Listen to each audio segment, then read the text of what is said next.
Ça marche, je te laisse la parole. Merci beaucoup.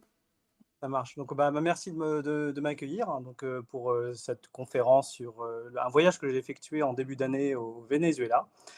Et donc, j'ai proposé de l'intituler La découverte du monde perdu, parce que, évidemment, ça fait référence au livre d'Arthur Conan Doyle. Je vais commencer par me présenter un petit peu, comme je disais tout à l'heure, parce qu'il y a sans doute des gens qui ne me connaissent pas, et puis c'est important pour moi de vous expliquer ce que je fais, pourquoi j'étais là-bas, que c'était pas du tourisme non plus, même si c'était évidemment très très plaisant. Et puis après, quelques vignettes de présentation, je vais vraiment rentrer dans le vif du sujet. Alors par contre, ce qui est important, c'est que j'avais vraiment envie d'axer la présentation sur le côté voyage et découverte du Mont Roraima. Tu me disais, David, que bon, j'avais une heure et demie pour présenter, et or, j'avais pas envie de rentrer dans le détail botanique très très pointu. Il y a vraiment plein de plantes, il y a une flore très particulière. Donc pour moi, c'est vraiment, on va dire, un aperçu. Je voulais voir que les gens voient les conditions du voyage, comment j'ai fait pour arriver là-haut, ce qu'on peut voir comme plantes. Mais si vous voulez, comment dire, une conférence vraiment pointue sur la flore, avec plein de détails, etc., il faudra peut-être que tu me réinvites et puis que je proposerai quelque chose d'encore plus détaillé. Mais là, c'est Avec vraiment plaisir. voilà, pour vous montrer un peu ce qu'on peut voir là-bas. C'est un aperçu, mais je pense qu'il faudrait vraiment des heures pour que je rentre dans le détail, où je choisisse vraiment des plantes vraiment pointues, quoi, voilà. Pour me présenter d'abord, j'ai commencé par être cultivateur de plantes carnivores il y a à peu près une vingtaine d'années. J'ai commencé assez tard en fait, hein. J'ai toujours été très passionné de nature, mais j'étais surtout passionné de paléontologie quand j'étais gamin, puis ensuite d'entomologie. Pendant longtemps, j'ai voulu être spécialiste des insectes, et puis la vie est étonnante, et puis je me suis retrouvé à tomber amoureux de la littérature au lycée, et finalement je suis devenu professeur de français.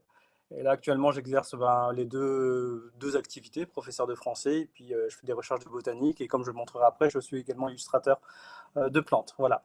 Et donc j'ai commencé à cultiver le pan carnivore à peu près à 30 ans passés. Quand j'ai eu ma première maison, j'ai commencé à acheter le pan en jardinerie. C'est vraiment le parcours classique, hein, la Dionée, le Népenthes en jardinerie, que j'ai fait mourir. Et donc plus ou moins de succès également, un peu comme le camarade Laurent tout à l'heure. Et donc moi là actuellement je suis basé en Normandie, donc j'ai une petite collection assez sympa de plantes. Et très très vite en fait c'est devenu une passion assez dévorante. J'ai vraiment tombé amoureux des carnivores, c'est vraiment devenu une passion. Puis j'ai commencé à visiter les jardins botaniques, les collections privées. Au début collection d'amateurs, puis collection de professionnels. Comme là à droite en Californie, je suis avec Damons Collingworth de California Carnivore, donc c'était la pépinière de Peter D'Amato. Donc ça ne me suffisait pas en fait de rester en France et de voir les collections des Français qui étaient déjà très belles, et je voulais vraiment aller loin. Là par exemple, c'était début 2023, j'étais parti chez Andras Wistuba parce qu'on avait un article à terminer ensemble, mais c'était évidemment l'occasion de visiter ses collections et puis ses toutes nouvelles serres. Alors là, c'est vraiment juste un petit aperçu.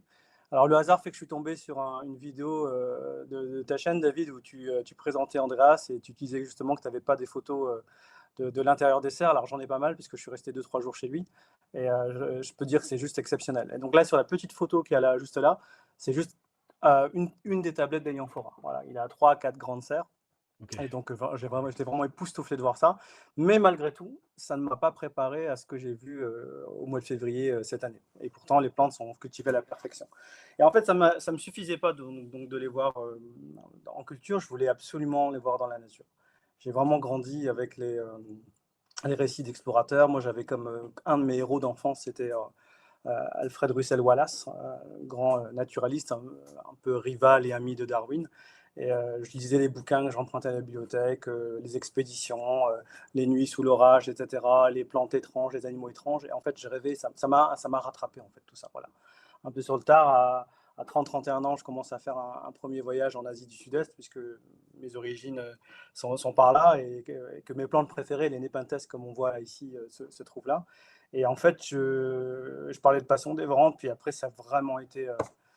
C'était un peu comme un ouragan, ça s'est pas arrêté. Je me suis mis à travailler, à mettre de côté, à essayer de voir les plantes le maximum, parce que je savais qu'il y avait encore des choses à découvrir, il y avait encore du mystère. Là, comme vous le voyez, c'est une plante, un Nepenthes qui n'est pas décrit du Cambodge. La zone est inaccessible, c'est une photo que j'ai récupérée par un ami, c'est une zone qui est minée. Et donc je sais que tant que ça ne sera pas déminé, je ne pourrai pas aller étudier cette espèce-là. J'ai que 2-3 photos là, comme ça qui me font rêver. Du coup, j'ai été là où c'était un peu moins dangereux. J'ai passé beaucoup de temps notamment en Indonésie. Là, vous avez une photo de Nepenthes singhalana sur le mont Kunit, donc à Sumatra. Vous avez là, ici, vous avez Nepenthes pervelii, qui est mon espèce préférée de plante carnivore, tout court, hein, voilà, c'est une espèce endémique des Seychelles. Donc là, je suis sur le mont des Trois Frères où j'ai été exprès pour la voir. J'avais vraiment envie de comprendre en fait comment elle poussait in situ sur habitat pour comprendre ensuite éventuellement comment reproduire ça en culture, mais même en dehors du fait de pouvoir éventuellement les cultiver avec succès, j'avais envie de voir en fait où elles habitaient. Voilà. Une plante aussi belle soit-elle, je l'ai vite découvert. C'est juste incomparable par rapport à ce qu'on peut voir dans la nature. En fait, un spécimen magnifique qu'on peut avoir dans une serre, c'est juste un petit échantillon en fait une fois qu'on est dans le royaume en fait de la plante. Il y a quelques années, j'ai été voir Darlingtonia californica, là en Californie, en Oregon aussi. Donc là, comme vous pouvez le voir sur la photo, les plantes que nous on peut cultiver, elles semblent bien chétives par rapport à ça. Et donc bon là, je ne vais pas faire un album de photos des différents voyages que j'ai pu faire, mais c'est vraiment pour vous faire comprendre que donc c'est viscéral et c'est une manière aussi d'aimer les plantes que d'aller les voir et de les comprendre. Voilà.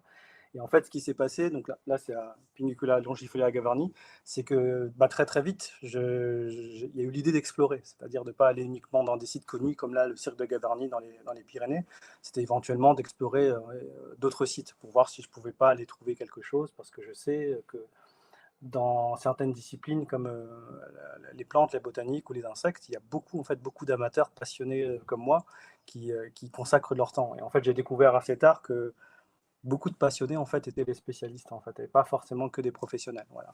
Donc très très vite en fait ce qui était devenu une sorte de loisir sérieux est devenu presque un travail. J'ai commencé à participer à des expéditions botaniques puis à les organiser aussi, hein. Ça m'est arrivé plusieurs fois d'être chef d'expédition, donc ça implique énormément de travail, préparation des cartes. Là on prend des notes sous la pluie parce qu'on est en train de trouver une nouvelle espèce de Nepenthes en Malaisie.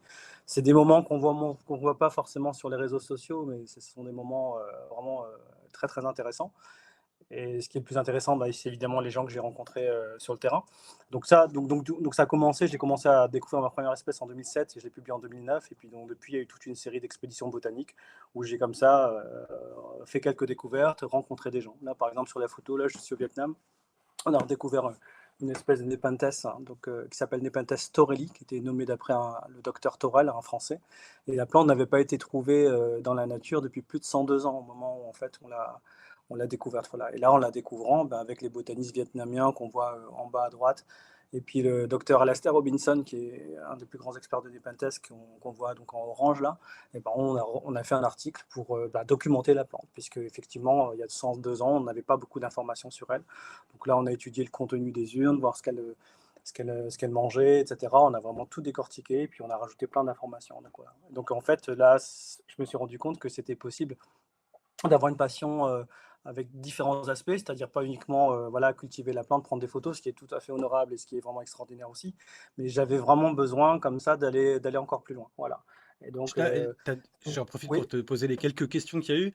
Est-ce que ouais. tu fais visiter ta collection? Il y a une question d'Esken J'ai une collection, ouais, éventuellement. Enfin, j'ai pas mal d'amis carnivores, ils viennent à la maison. En fait, actuellement, c'est pas, comment dire, c'est de petites serres, quelques plantes à l'extérieur. Quand je connais les gens, ils peuvent venir voir, voilà, mais c'est pas une collection comme celle, par exemple, d'Andras Wistuba. Moi, je me considère en fait avant tout comme un passionné qui fait des recherches, qui illustre, comme je le montrerai après. Ok, Et ouais. j'ai une petite collection en plus parce qu'il y a certaines plantes que j'étudie qui sont là, donc ça me permet d'avoir des références.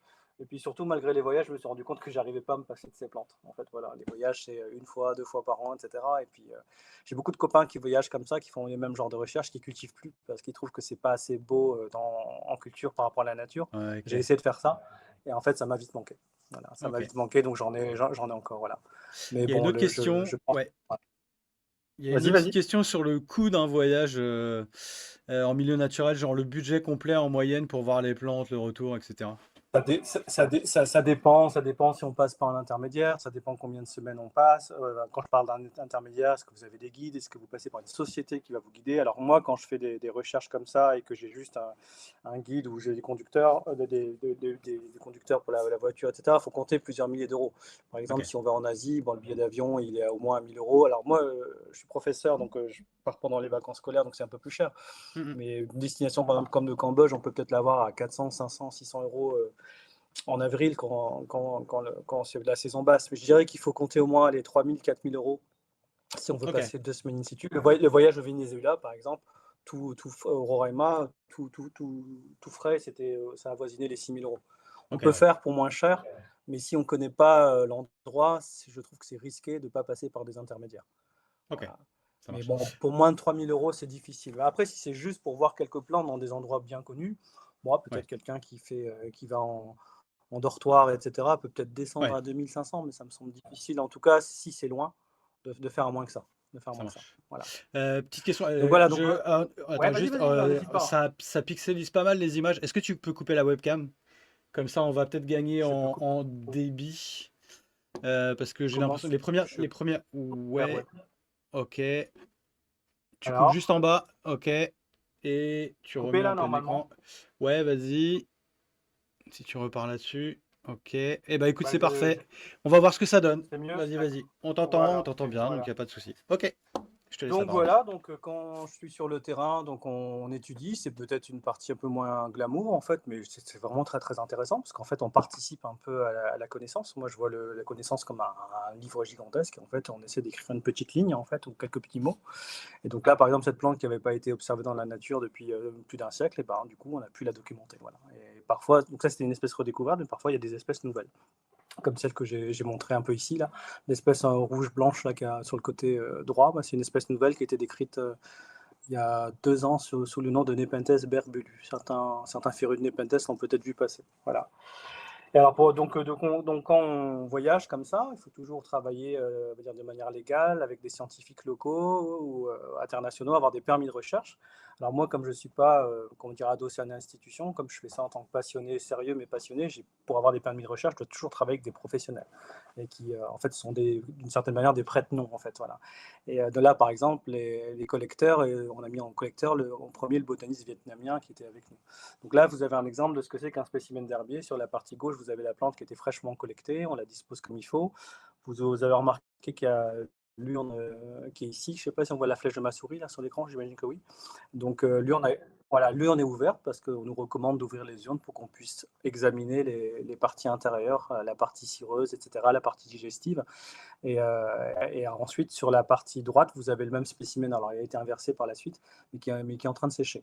Et en fait, ces spécimens-là, qui font penser aux herbiers qu'on faisait quand on était jeune, vont servir ensuite de référence. C'est-à-dire que quand vous voulez étudier, par exemple, la Nepenthes torelli, quand vous allez voir, parce que vous n'avez pas forcément l'argent, le temps pour vous rendre dans la nature, pour aller à l'endroit où se trouve la plante, pour l'étudier. Une description dans un livre, dans un article scientifique, c'est juste, comment dire, c'est une description, c'est intéressant, mais malgré tout, ça n'est qu'une transcription de la plante. Et en fait, un botaniste ou une botaniste sérieuse voudra examiner le spécimen qui a été collecté. C'est vraiment ça qui représente la plante, encore plus que le texte qui va avec. C'est-à-dire que si, pour une même plante, si je demande à 4 botanistes de décrire, en utilisant du vocabulaire pointu, il y aura quand même des petites interprétations. Voilà, il y aura des petites différences. Donc en fait, quand on veut vraiment examiner une plante, on va examiner le spécimen d'herbier comme un spécialiste de papillons irait examiner un papillon séché dans un cadre, etc. Voilà. Et donc ensuite, on classe ça dans les herbiers. Moi, je travaille de temps en temps avec l'herbier de Paris qui est situé au Jardin des Plantes. Quand vous allez au Jardin des Plantes, il y a la grande promenade là au centre, etc. Et vous avez un bâtiment alors ça dépend d'où vous rentrez, mais qui est dans un des coins, qui est donc l'herbarium de Paris, qui est le plus grand herbier du monde. Hein. Là, vous avez dans des grandes salles à température constante plein de casiers avec des pochettes et dedans, et dans chaque pochette, ben, il y a des herbiers. Voilà. Il y a plus de 9 millions de spécimens là-bas, dont des spécimens qui sont très anciens. Les amateurs de Nepenthes, vous verrez que dans la pochette de gauche, vous avez une pochette qui a l'air assez vieille avec des sangles, et puis en rouge, vous avez les noms des Nepenthes. Voilà. Et dedans, vous avez des spécimens, par exemple, qui sont très très anciens. Ceux que vous voyez sur la photo de droite sont des spécimens qui ont été collectés il y a plus d'un siècle. Et moi, je les ai étudiés. Et parfois, vous avez des botanistes qui travaillent quasiment que sur des spécimens séchés. Mais maintenant, avec l'avènement d'Internet, c'est quand même dommage de décrire une plante uniquement sur des spécimens séchés et sans chercher à compléter ça avec des photos. Mais parfois, vous découvrez dans un de ces dossiers une plante qui est tellement différente, même séchée, que ça suffit pour la décrire en tant que nouvelle espèce. On sait que les caractéristiques sont assez importantes. Voilà. Et évidemment, il y a des informations qui manquent. Il faudrait avoir des photos en plus et avoir des explorateurs qui rajoutent des informations. Mais il y a plein d'espèces qui sont décrites uniquement par des gens qui les regardent dans ces pochettes-là. Si un jour on trouve un Nepenthes, par exemple, qui a, j'en sais rien, qui a 3-4 dents, enfin 3-4 protubérances qui ressemblent à des dents sous son opercule, on voit que c'est stable, ça peut suffire, voilà. Mais après, il faudrait qu'il y ait des articles supplémentaires pour donner des informations, voilà. Et en fait, donc voilà, beaucoup d'espèces sont décrites juste comme ça à partir d'herbiers. Voilà, voilà. Alors moi, c'est un travail, c'est un peu un travail de clerc, on va dire. Quand je vais à l'herbier comme ça, que je vais travailler, c'est pas forcément ce qu'il y a de plus excitant. Les plantes sont séchées, mais j'ai appris à aimer ça. Par exemple, le spécimen là qui est en rouge, c'est le spécimen type de Nepenthes boschia, une espèce d'Indonésie. Spécimen type, c'est-à-dire que cette feuille là, avec ce bout de tige et cette urne, ça représente le concept de l'espèce. Voilà. C'est un peu comme si je faisais une analogie. Il y a différents types de voitures, différentes marques, différents modèles de voitures. On pourrait avoir un plan détaillé, mais on en aurait une qui servirait de représentation de cette voiture. En fait, voilà. Qu'est-ce qui ferait une différence entre, j'en sais rien, une Golf 1 et une Golf 4? Vous auriez un modèle en fait qui représente ça. Et si on veut étudier Nepenthes boschia et qu'on veut vraiment savoir ce que c'est, on peut lire la description. Mais le mieux, c'est d'aller consulter le spécimen type, qui parfois n'est pas forcément près de l'endroit où vous habitez. Là, il est à Paris. Pour moi, ça fait que 2 heures de route. Mais parfois, les spécimens types sont à New York, sont en Australie, sont en Indonésie. Alors, heureusement, maintenant, on numérise tout ça. Donc, du coup, ça nous aide. Mais malgré tout, ça ne vaut pas le fait de les voir sur place. Quand je suis à l'herbier, je sors le microscope, j'examine des détails, comme ici les poils sous l'opercule, je passe beaucoup de temps. Alors, ce n'est pas la partie que je préfère, mais ça complète, c'est important, ça complète le travail que je fais in situ quand je vais examiner les plantes. Voilà. Et évidemment, quand on fait ensuite toutes ces observations, on publie ça. Et donc, j'écris des articles. Alors, moi, j'aime bien écrire en anglais parce que ça a une plus grande résonance. Alors, on peut publier dans des journaux scientifiques comme le Kew Bulletin qu'on voit en bas à droite. C'est un des journaux, c'est le journal du Jardin botanique de Kew. Il y a des flores comme celle en haut à droite, la flore du Cambodge, du Laos, du Vietnam. Ce sont des sortes de séries en plusieurs fascicules. Chaque fascicule comporte plusieurs familles. Ça peut être des journaux d'histoire naturelle comme celui du centre, ou ça peut être des livres, des sortes de monographies, des livres plus généraux dans lesquels on peut insérer des descriptions ou des articles de recherche. Par exemple, dans le livre en haut à droite qui a été écrit par Stuart McPherson, on a inséré plusieurs descriptions de Nepenthes. Alors les puristes, les gens qui sont vraiment scientifiques, comme Arthur, qui nous écoute peut-être, en général aiment bien publier dans des journaux scientifiques parce que c'est mieux, ça, comment dire, ils ont un facteur de résonance. Pour un scientifique, c'est mieux de publier dans un journal scientifique. Voilà. C'est mieux pour sa carrière. Mais moi qui suis amateur, le support m'importe peu. L'avantage de publier dans des livres comme ceux de Stewart, c'est que souvent j'ai autant de pages que je veux. Souvent, c'est pas payant. Et souvent, je peux mettre autant de photos que je veux. Voilà. Mais si j'étais scientifique, peut-être que je voudrais plus publier dans le bulletin de Kew, comme on voit en bas à droite. Voilà. J'espère que je ne suis pas trop technique. Voilà. Écoute, Voilà. Et je- donc, ouais, oui, tu avais juste une vas-y. petite question. Il y a une question qui a été posée sur les expos de plantes carnivores que tu recommandes, mais peut-être qu'on la gardera pour la fin. Oui, oui, on peut la garder pour la fin, parce que Voilà. bon, j'ai Et beau faire des recherches, je suis avant tout amateur, donc il y voilà. avait une question Je suis sur est-ce avant que tout tu passionné de participes à plantes, mais je suis l'écriture aussi. de livres spécialisés sur les plantes carnivores, mais ça, tu vas en parler, je pense. Oui, oui, oui, tout à Voilà. fait. Bah, là, dans le livre qui est là, en haut à gauche, là, les plantes carnivores dans leur habitat, bah, j'ai écrit plusieurs dizaines de pages. Parfois, j'ai déjà écrit des chapitres entiers. Voilà. Et là, bah, Ok. justement, j'en parlerai après. Je vais participer à l'écriture de mon premier livre, en fait. Voilà. Ok. Et une Souvent, pour dernière. l'instant, Ouais. c'était des articles scientifiques. Ok. Et tu avais une Vas-y, je dernière t'écoute. question qui était, est-ce que les particuliers ont la possibilité d'acheter des herbiers de ce style pour en faire une collection? Non, on Et peut ça- pas, ça s'achète pas. Ceux qui sont dans les musées, ça s'achète pas. Ok. Après, les plantes sont protégées la plupart du temps. Par Ok. contre, ce que vous pouvez faire, c'est faire des herbiers à partir de vos spécimens de culture. J'entendais tout à l'heure que Dorian était dans les parages. Dorian a Ouais. des très belles plantes. Il coupe, en fait, en gros, il fait une bouture. Il coupe une Ouais. plante Ok. avec une ou deux urnes et il fait sécher. Et c'est très graphique. Ensuite, voilà, on peut faire ça. Mais sinon, l'idée de couper dans la nature pour sécher, on ne le fait qu'avec des permis. Parce Ok. qu'ensuite, Oui. on doit déposer ça dans un herbier.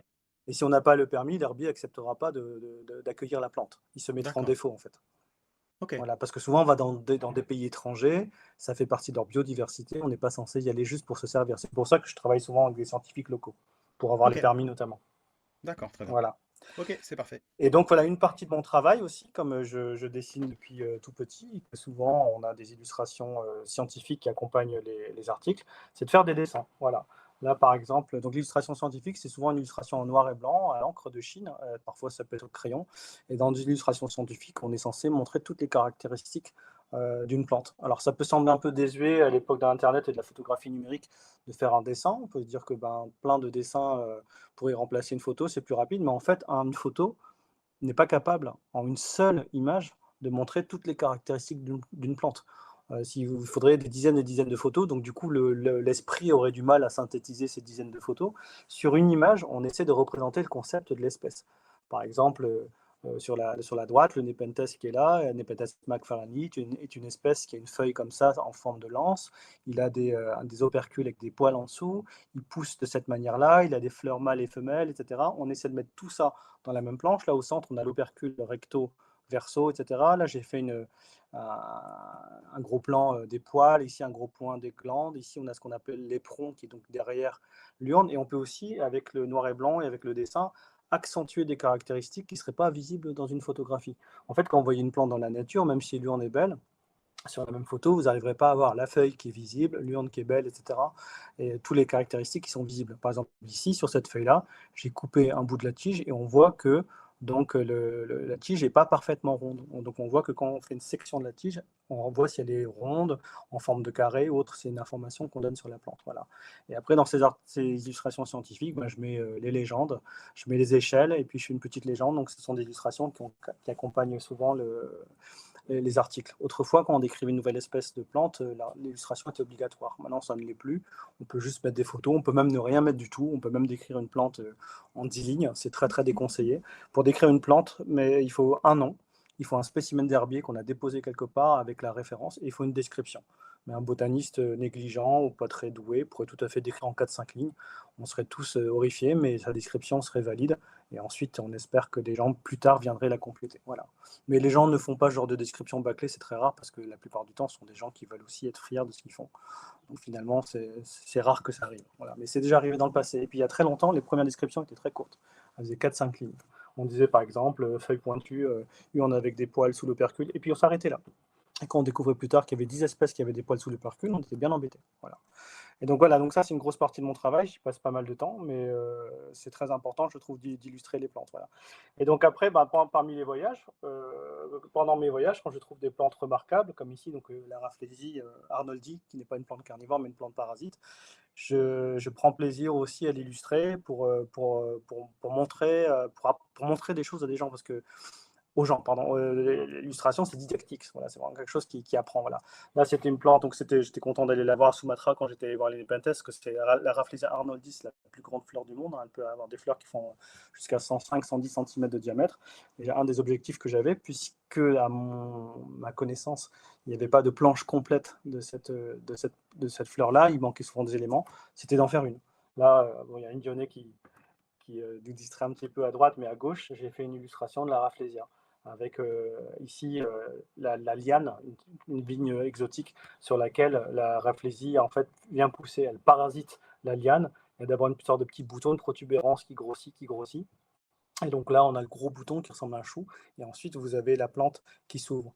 Ici, j'ai montré dans les deux zooms ici, fécondation, il y a des fleurs mâles et femelles, il y a une mouche qui rentre, qui a du pollen liquide sur son dos, et ensuite elle rentre dans une fleur femelle, elle féconde, et puis ensuite vous avez un fruit, et ici, puis des graines. Et là, j'ai fait une découpe, une fleur découpée, et d'un côté, vous avez donc la fleur mâle, et de l'autre côté, vous avez la fleur femelle. Donc voilà, j'essaie de mettre un maximum d'informations sur une même planche. Pareil, j'avais vu que la Dionée, notre fameuse Dionée, notre chère Dionée, n'avait pas, d'après ce que je voyais, une planche complète. Donc j'ai essayé de mettre le maximum d'informations ici. Donc on a les fleurs, les pétales, les sépales, les graines. Je me suis même amusé à faire une graine qui était en train de germer. Vous avez donc la plante, j'ai mis les insectes, j'ai même montré le mécanisme de capture ici. Là, ici, MNOP. Donc voilà, une mouche qui arrive, qui touche les poils sensitifs. Avec les flèches, j'ai fait un petit jeu pour montrer le mouvement et la force des flèches. Là, on voit, il me semble que le piège se referme vite. Je l'ai montré avec les flèches comme ça, courbées. Et ensuite, le piège se contracte. Et ensuite, avec des flèches plus fines, j'ai montré que le piège s'ouvrait lentement. Voilà, prêt ensuite à capturer notre proie. Et puis, j'ai fait un petit détail des différentes glandes, etc. Donc, il faut imaginer que derrière cette planche-là, j'ai dû passer pas mal de temps au microscope et à observer les plantes. Alors, j'ai jamais eu la chance d'aller voir la Dionée in situ. On habitait en Caroline du Nord, mais du coup, comme j'ai des spécimens de culture, j'ai beaucoup observé tout ça. Voilà. Donc l'illustration scientifique, c'est vraiment c'est vraiment un peu à la croisée entre l'art et puis la science. C'est difficile pour moi parfois de rester très, très rigoureux parce que je faisais de la bande dessinée avant et j'aimais vraiment bien me laisser emporter et puis exprimer pas mal de choses. Donc là, c'est contraignant, mais c'est à la fois aussi c'est excitant d'une certaine manière parce que j'essaie de m'exprimer au maximum dans un format un peu restreint. Voilà. Je me limite pas à ça, je fais également des aquarelles botaniques. C'est une grande tradition d'aquarelle botanique, d'aquarelle en sciences naturelles, hein.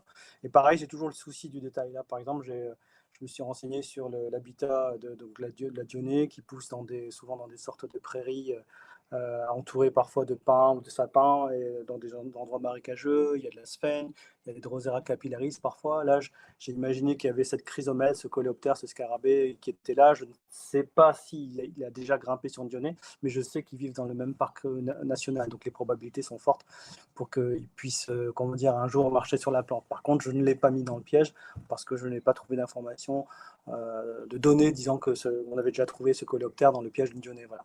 Et donc, du coup, j'ai un peu ces deux cordes à mon arc. Je fais des illustrations scientifiques en noir et blanc et je fais aussi les aquarelles botaniques, comme ici, donc le Drosera sud-africain, Drosera cistiflora ou Pinguicula rosea ou Pinguicula grandiflora sous-espèce rosea, si vous préférez, qu'on trouve aux environs de Grenoble. Là, pour faire le Pinguicula rosea, par exemple, j'ai été rendre visite, j'ai été accompagné sur le terrain par un ami et grand expert de Pinguicula qui s'appelle Émeric Rocha, que certains d'entre vous connaissent. Émeric n'a pas eu la gentillesse de passer une journée avec moi pour me montrer l'habitat de la plante. Donc j'ai pu voir qu'il y avait des espèces de potentilles, de sphènes qui poussaient avec. Je me suis du vaccinum aussi, une sorte de myrtille. Voilà, je me suis arrangé pour que tout soit exact. J'ai vu que sur les feuilles, il y avait des moucherons, donc je n'ai pas mis autre chose. Voilà.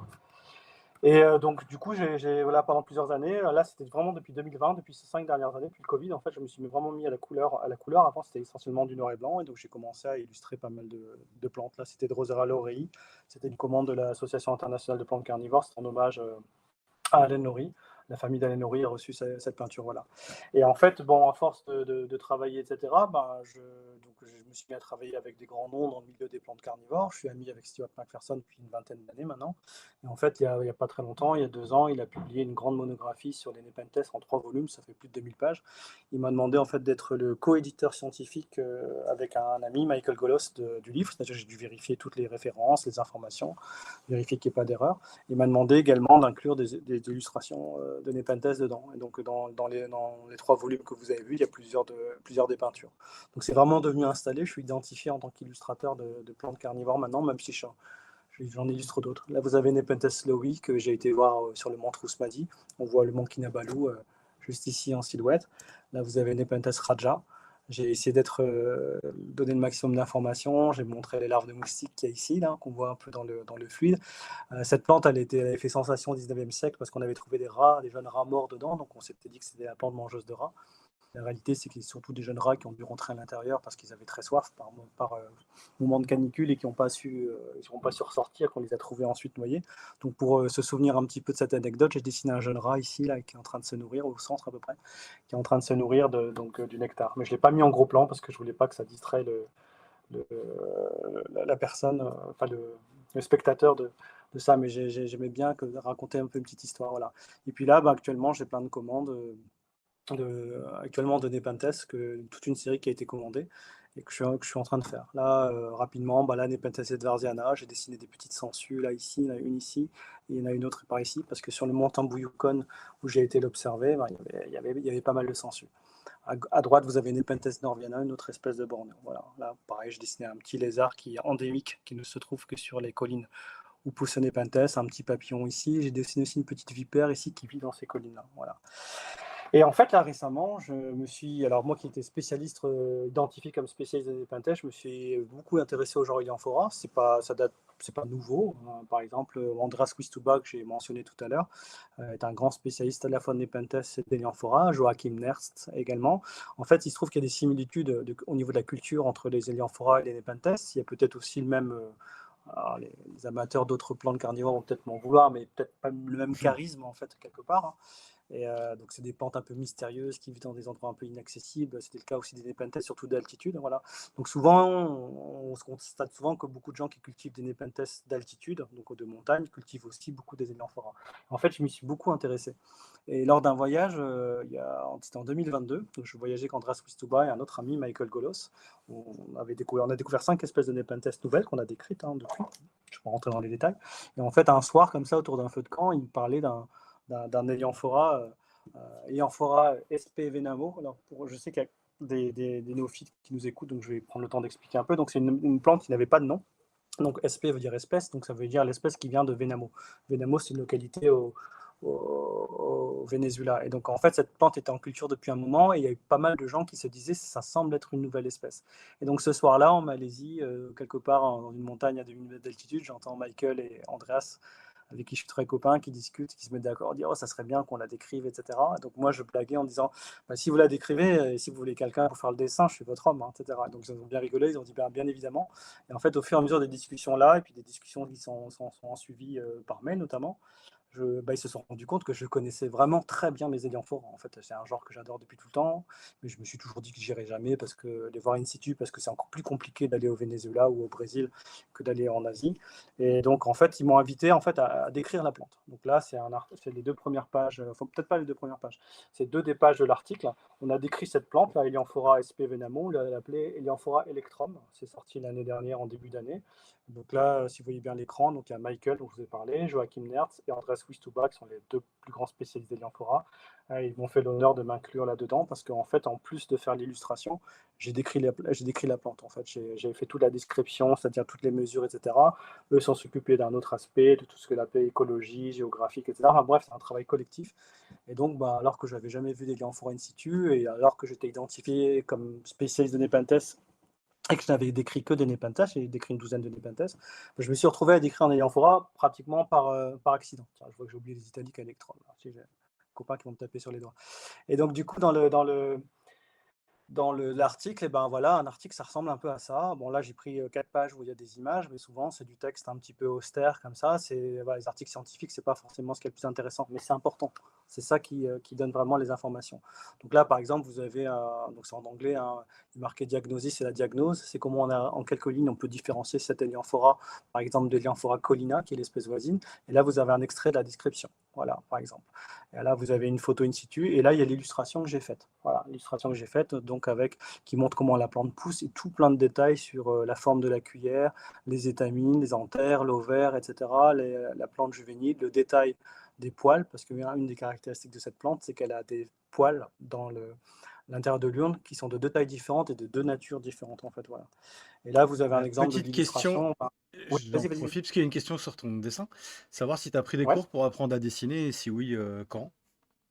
Non, je suis complètement autodidacte, comme pour la botanique. Voilà, c'est comme la botanique, mais bon, il faut du temps pour beaucoup de travail et beaucoup de patience, Ok, hein, voilà. Mais comme je disais, j'ai commencé par la BD et en fait, ça se ressent encore dans mon style. Il y a un style assez, on va dire, assez vif, assez dynamique. ok, Là, j'ai gagné un prix il y a l'année dernière et en fait, apparemment, d'après les jurys, ma caractéristique principale, c'est que j'ai des compositions très dynamiques.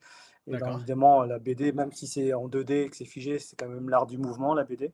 Et donc, voilà, j'essaie Au début, je voulais un peu gommer ça. Maintenant, je le garde parce que ça fait mon identité. Le tout, c'est que je reste toujours dans les contraintes scientifiques. Et j'ai tendance D'accord. parfois, par exemple, là, les racines que vous voyez ici en bas à gauche, j'aurais tendance à les faire plus longues Ok, pour leur donner du mouvement. Or, il faut que je d'accord. respecte une certaine taille. Voilà.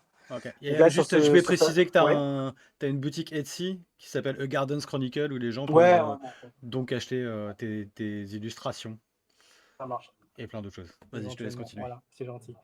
Et donc là, par exemple, il y a deux phases. Bon, là, c'est la phase de gauche, ben, le dessin est en train de se terminer. Là, par contre, j'ai rajouté, vous voyez, tout ce qui est poil en fait à l'intérieur.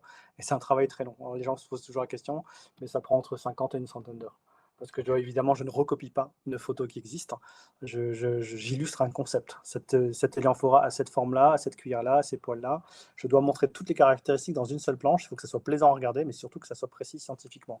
Donc, je passe toute une phase où je me documente. Il ne faut pas que je me trompe. Ensuite, je dessine au crayon. Je demande souvent à mes co-auteurs de vérifier s'il n'y a pas d'erreur. Il y a eu des erreurs à cet endroit-là, donc ça a été corrigé. Je leur demande toujours de me corriger avant que je passe à la phase en noir, où je passe à l'encre de Chine, et après j'encre, et après je mets les échelles. Voilà, donc ça c'est la partie, Est-ce on va qu'il y a dire, la un plus... document Oui, qui référence les règles que tu dois suivre ou oui, tu ouais, les... il y a des règles.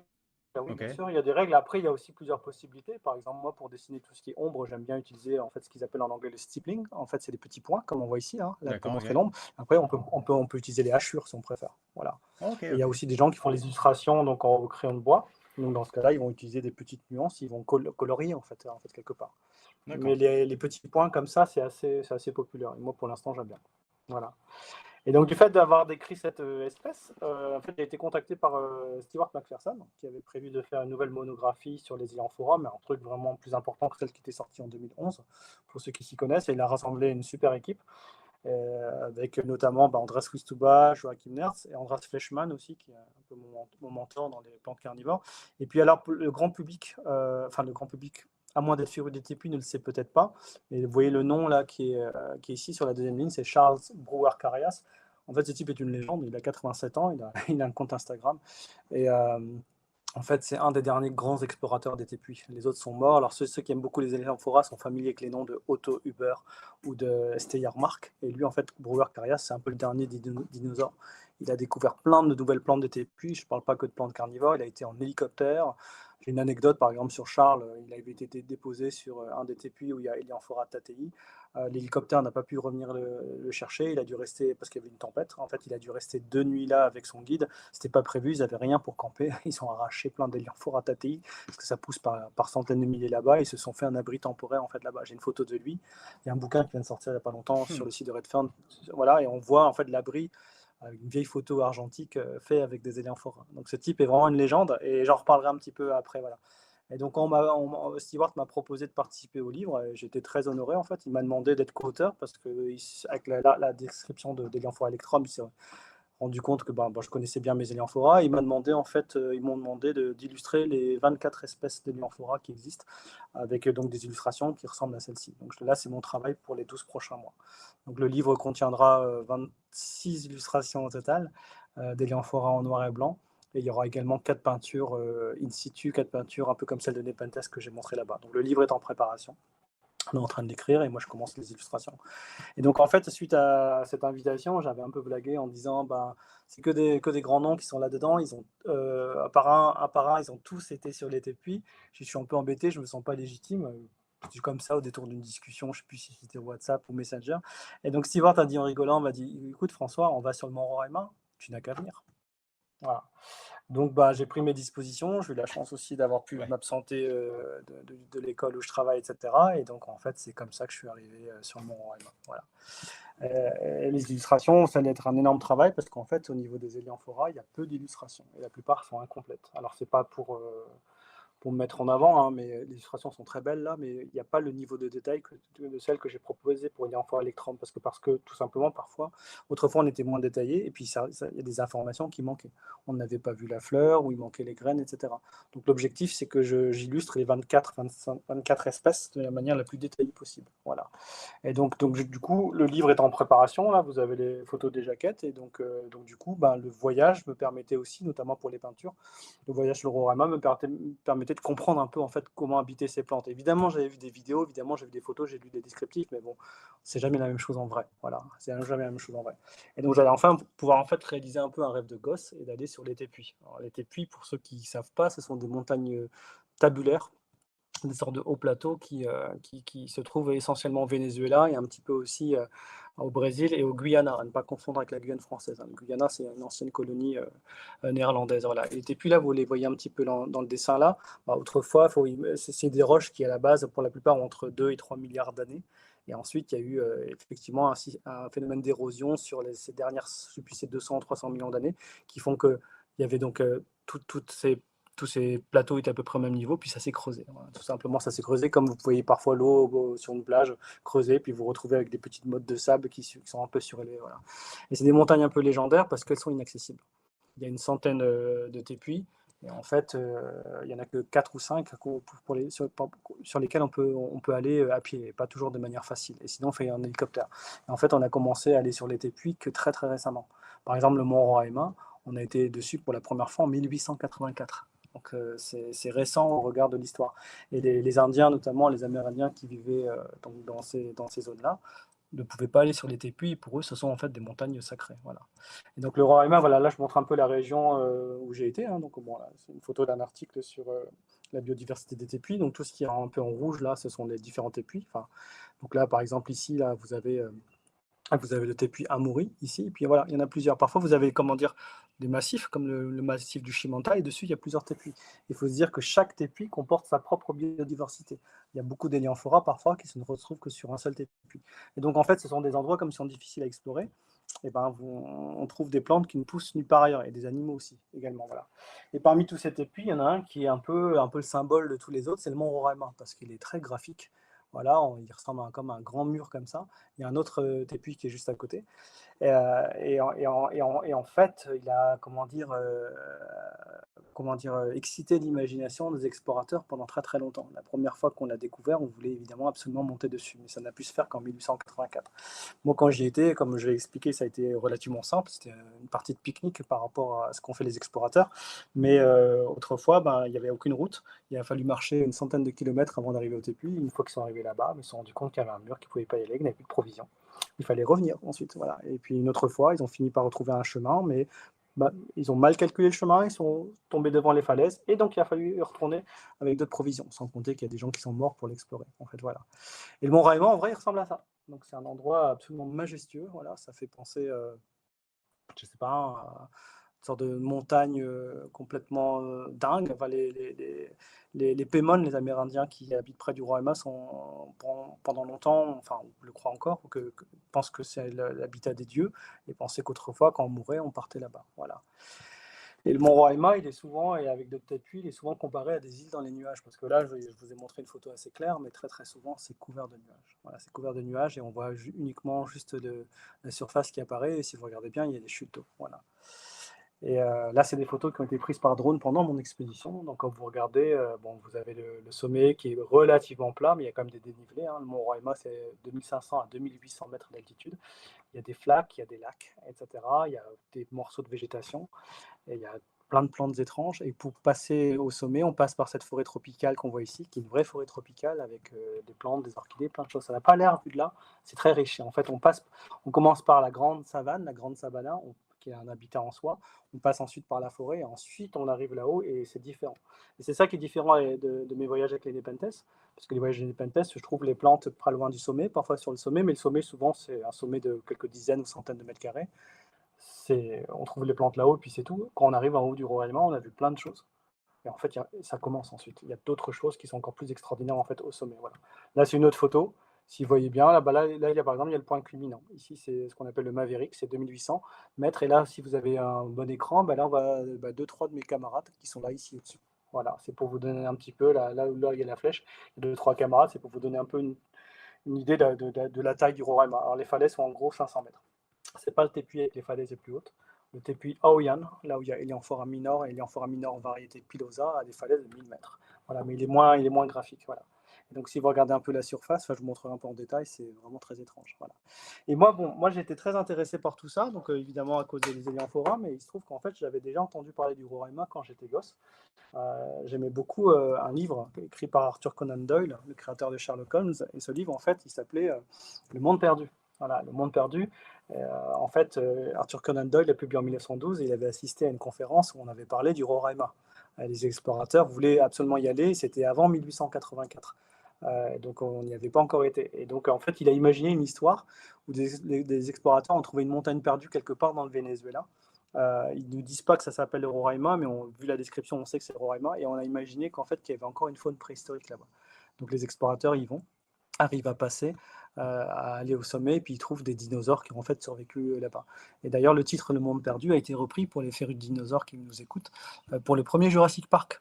Le premier Jurassic Park est sous-titré Le Monde perdu. Donc c'est en référence à ce livre qui est moins connu que les Sherlock Holmes, mais qui est un peu la matrice, ce livre, de tout ce qui est Indiana Jones, euh, des films inspirés ou même Jules Verne, Voyage au centre de la Terre, etc. Voilà. Et donc, ce livre-là, avant que je connaisse les plantes carnivores, les dinosaures, c'est un livre que j'avais lu gamin et j'adorais les dinosaures, comme j'avais dit. Je m'étais dit, ça doit être une zone du monde extraordinaire parce que je savais que c'était inspiré d'un vrai endroit. Voilà. Cet endroit, le Roraima et les Tupi ont aussi inspiré le film d'animation de Pixar Up. traduit en Lao en français.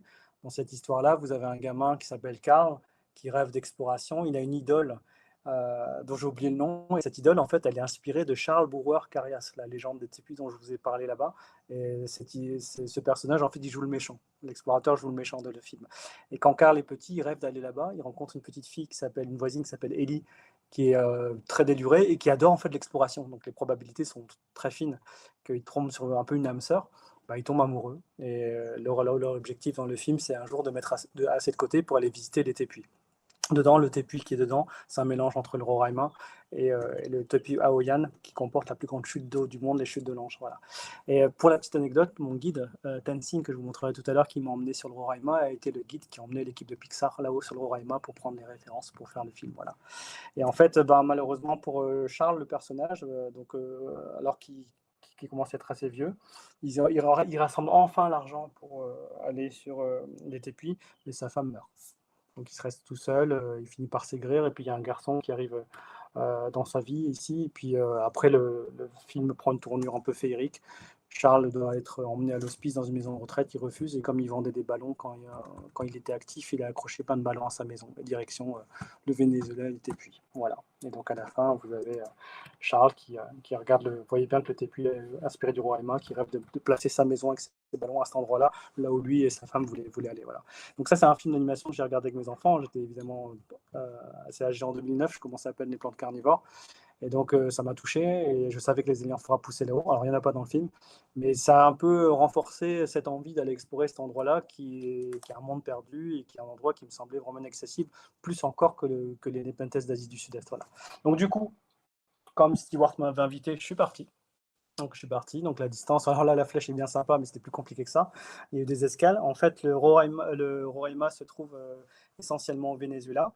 Et le Venezuela est un pays dangereux. Quand vous allez sur le site du ministre des Affaires étrangères, c'est en rouge, on ne conseille vraiment pas d'y aller. La capitale, c'est Caracas, comme on voit ici. Et Caracas, c'est tellement dangereux que si vous allez à l'aéroport, il vaut mieux rentrer directement dans le taxi et aller directement du taxi à l'hôtel. Vous ne sortez pas, parce qu'il y a des coups de feu. Donc évidemment, moi, je suis pas fou non plus. J'ai demandé à Stewart comment ça se passait. Et Stewart nous a dit qu'il était hors de question de passer par Caracas. On allait passer par le Brésil, en fait. Voilà. Et en fait, là, ici, donc, vous avez le point bleu, ici. Hein, donc c'est là où j'ai atterri. J'ai atterri dans la ville de Boa Vista. Alors, si vous regardez la carte de droite, Boa Vista est ici. Je suis dans la partie brésilienne. Donc, en fait, de Boa Vista, on allait traverser la frontière pour aller sur le Roraima, qui est en fait juste là. On parlait de la frontière, en fait, entre le Brésil, le Guyana, qui est ici. Hein, voilà. Voilà. Notre Guyane française, elle est hors de la carte, elle est à droite du Suriname. Voilà. Et donc, Caracas, on ne le voit pas ici, mais c'est plus haut, donc on n'y est pas passé. Donc, on passe par le Brésil et on est reparti par le Brésil. C'était beaucoup plus safe. Hein, voilà. Et donc voilà, ici, donc je suis arrivé donc à Boa Vista. En fait, je suis parti un jeudi soir de mon travail, et je suis arrivé sur le sommet du Roraima que le mercredi. Donc ce genre d'expédition, ça apprend la patience. Là, je vous ai mis 3 images. Sur l'image de droite, de gauche, pardon, vous voyez donc où se trouve le Roraima, ici. Donc là, vous voyez bien le Roraima, en fait, on voit, regardez, c'est ça, en fait. On voit de manière un peu translucide. Vous voyez bien la forme ici, sur l'image du milieu. Et en fait, le point qui est ici, c'est un point d'intersection entre les 3 pays. C'est-à-dire qu'à un moment, quand j'étais sur le Roraima, j'étais techniquement au Venezuela, au Brésil et au Guyana. Donc on a même dormi dans plusieurs endroits. J'ai passé 5 nuits sur le Roraima. Voilà. Et là, l'autre tépuy qui est ici, c'est le tépuy Kukenan, qui est assez proche, qu'on verra sur les photos. Voilà. Et il fait partie d'un groupe de tépuys qu'on appelle les tépuys de l'Est. Et là, vous avez le Roraima, ici, qui a une drôle de forme, je ne sais pas trop à quoi la comparer. Et le mur du Roraima qu'on voit souvent, c'est juste ça, en fait. Quand vous êtes vous voyez ce mur-là, en fait, ça continue, c'est très long. Ça fait plus de 12 km de long. Il y a des endroits, ça fait 4-5 km de large. En fait, on est resté explorer là-bas. Et il y a plein d'endroits à regarder là-bas, et les plantes carnivores notamment, puisque des amateurs essentiellement de plantes carnivores qui nous écoutent, on les trouve un peu partout. Voilà. Donc là, vous voyez sur l'image de gauche notre point du Roraima. Donc il y a le point triple ici, hein, que je vous montrerai un petit peu. Et donc il y avait le point le Maverick ici à 2800. Et donc il y a plusieurs endroits où on a exploré. Et heureusement qu'on a les guides avec nous, parce que sinon, moi, j'aurais pas su où trouver les Elianthora. Autant les Drosera étaient partout, les ultriculaires, mais les Elianthora sont sur ce tépuy-là, très localisés. Et sur d'autres tépuis, c'est pas pareil. Chaque tépuy est différent, vraiment différent. Donc là, petit schéma pour montrer que j'étais en fait à 3 degrés de l'équateur. Donc en fait, donc j'étais au mois de janvier-février. C'était assez compliqué. Je me suis pris des coups de soleil en pleine journée grisâtre, etc. Donc Donc voilà, il faut prendre ses précautions quand on voyage comme ça. Et je me suis fait un peu avoir. Voilà. Donc voilà, départ de Normandie le 23 janvier. Donc bon, je vous passe les détails. Voilà. Et donc là, on est arrivé à Boa Vista ici. Donc on a suivi la route. Voilà, et on a franchi la frontière en direction de la ville de Santa Elena de Ueren au Venezuela.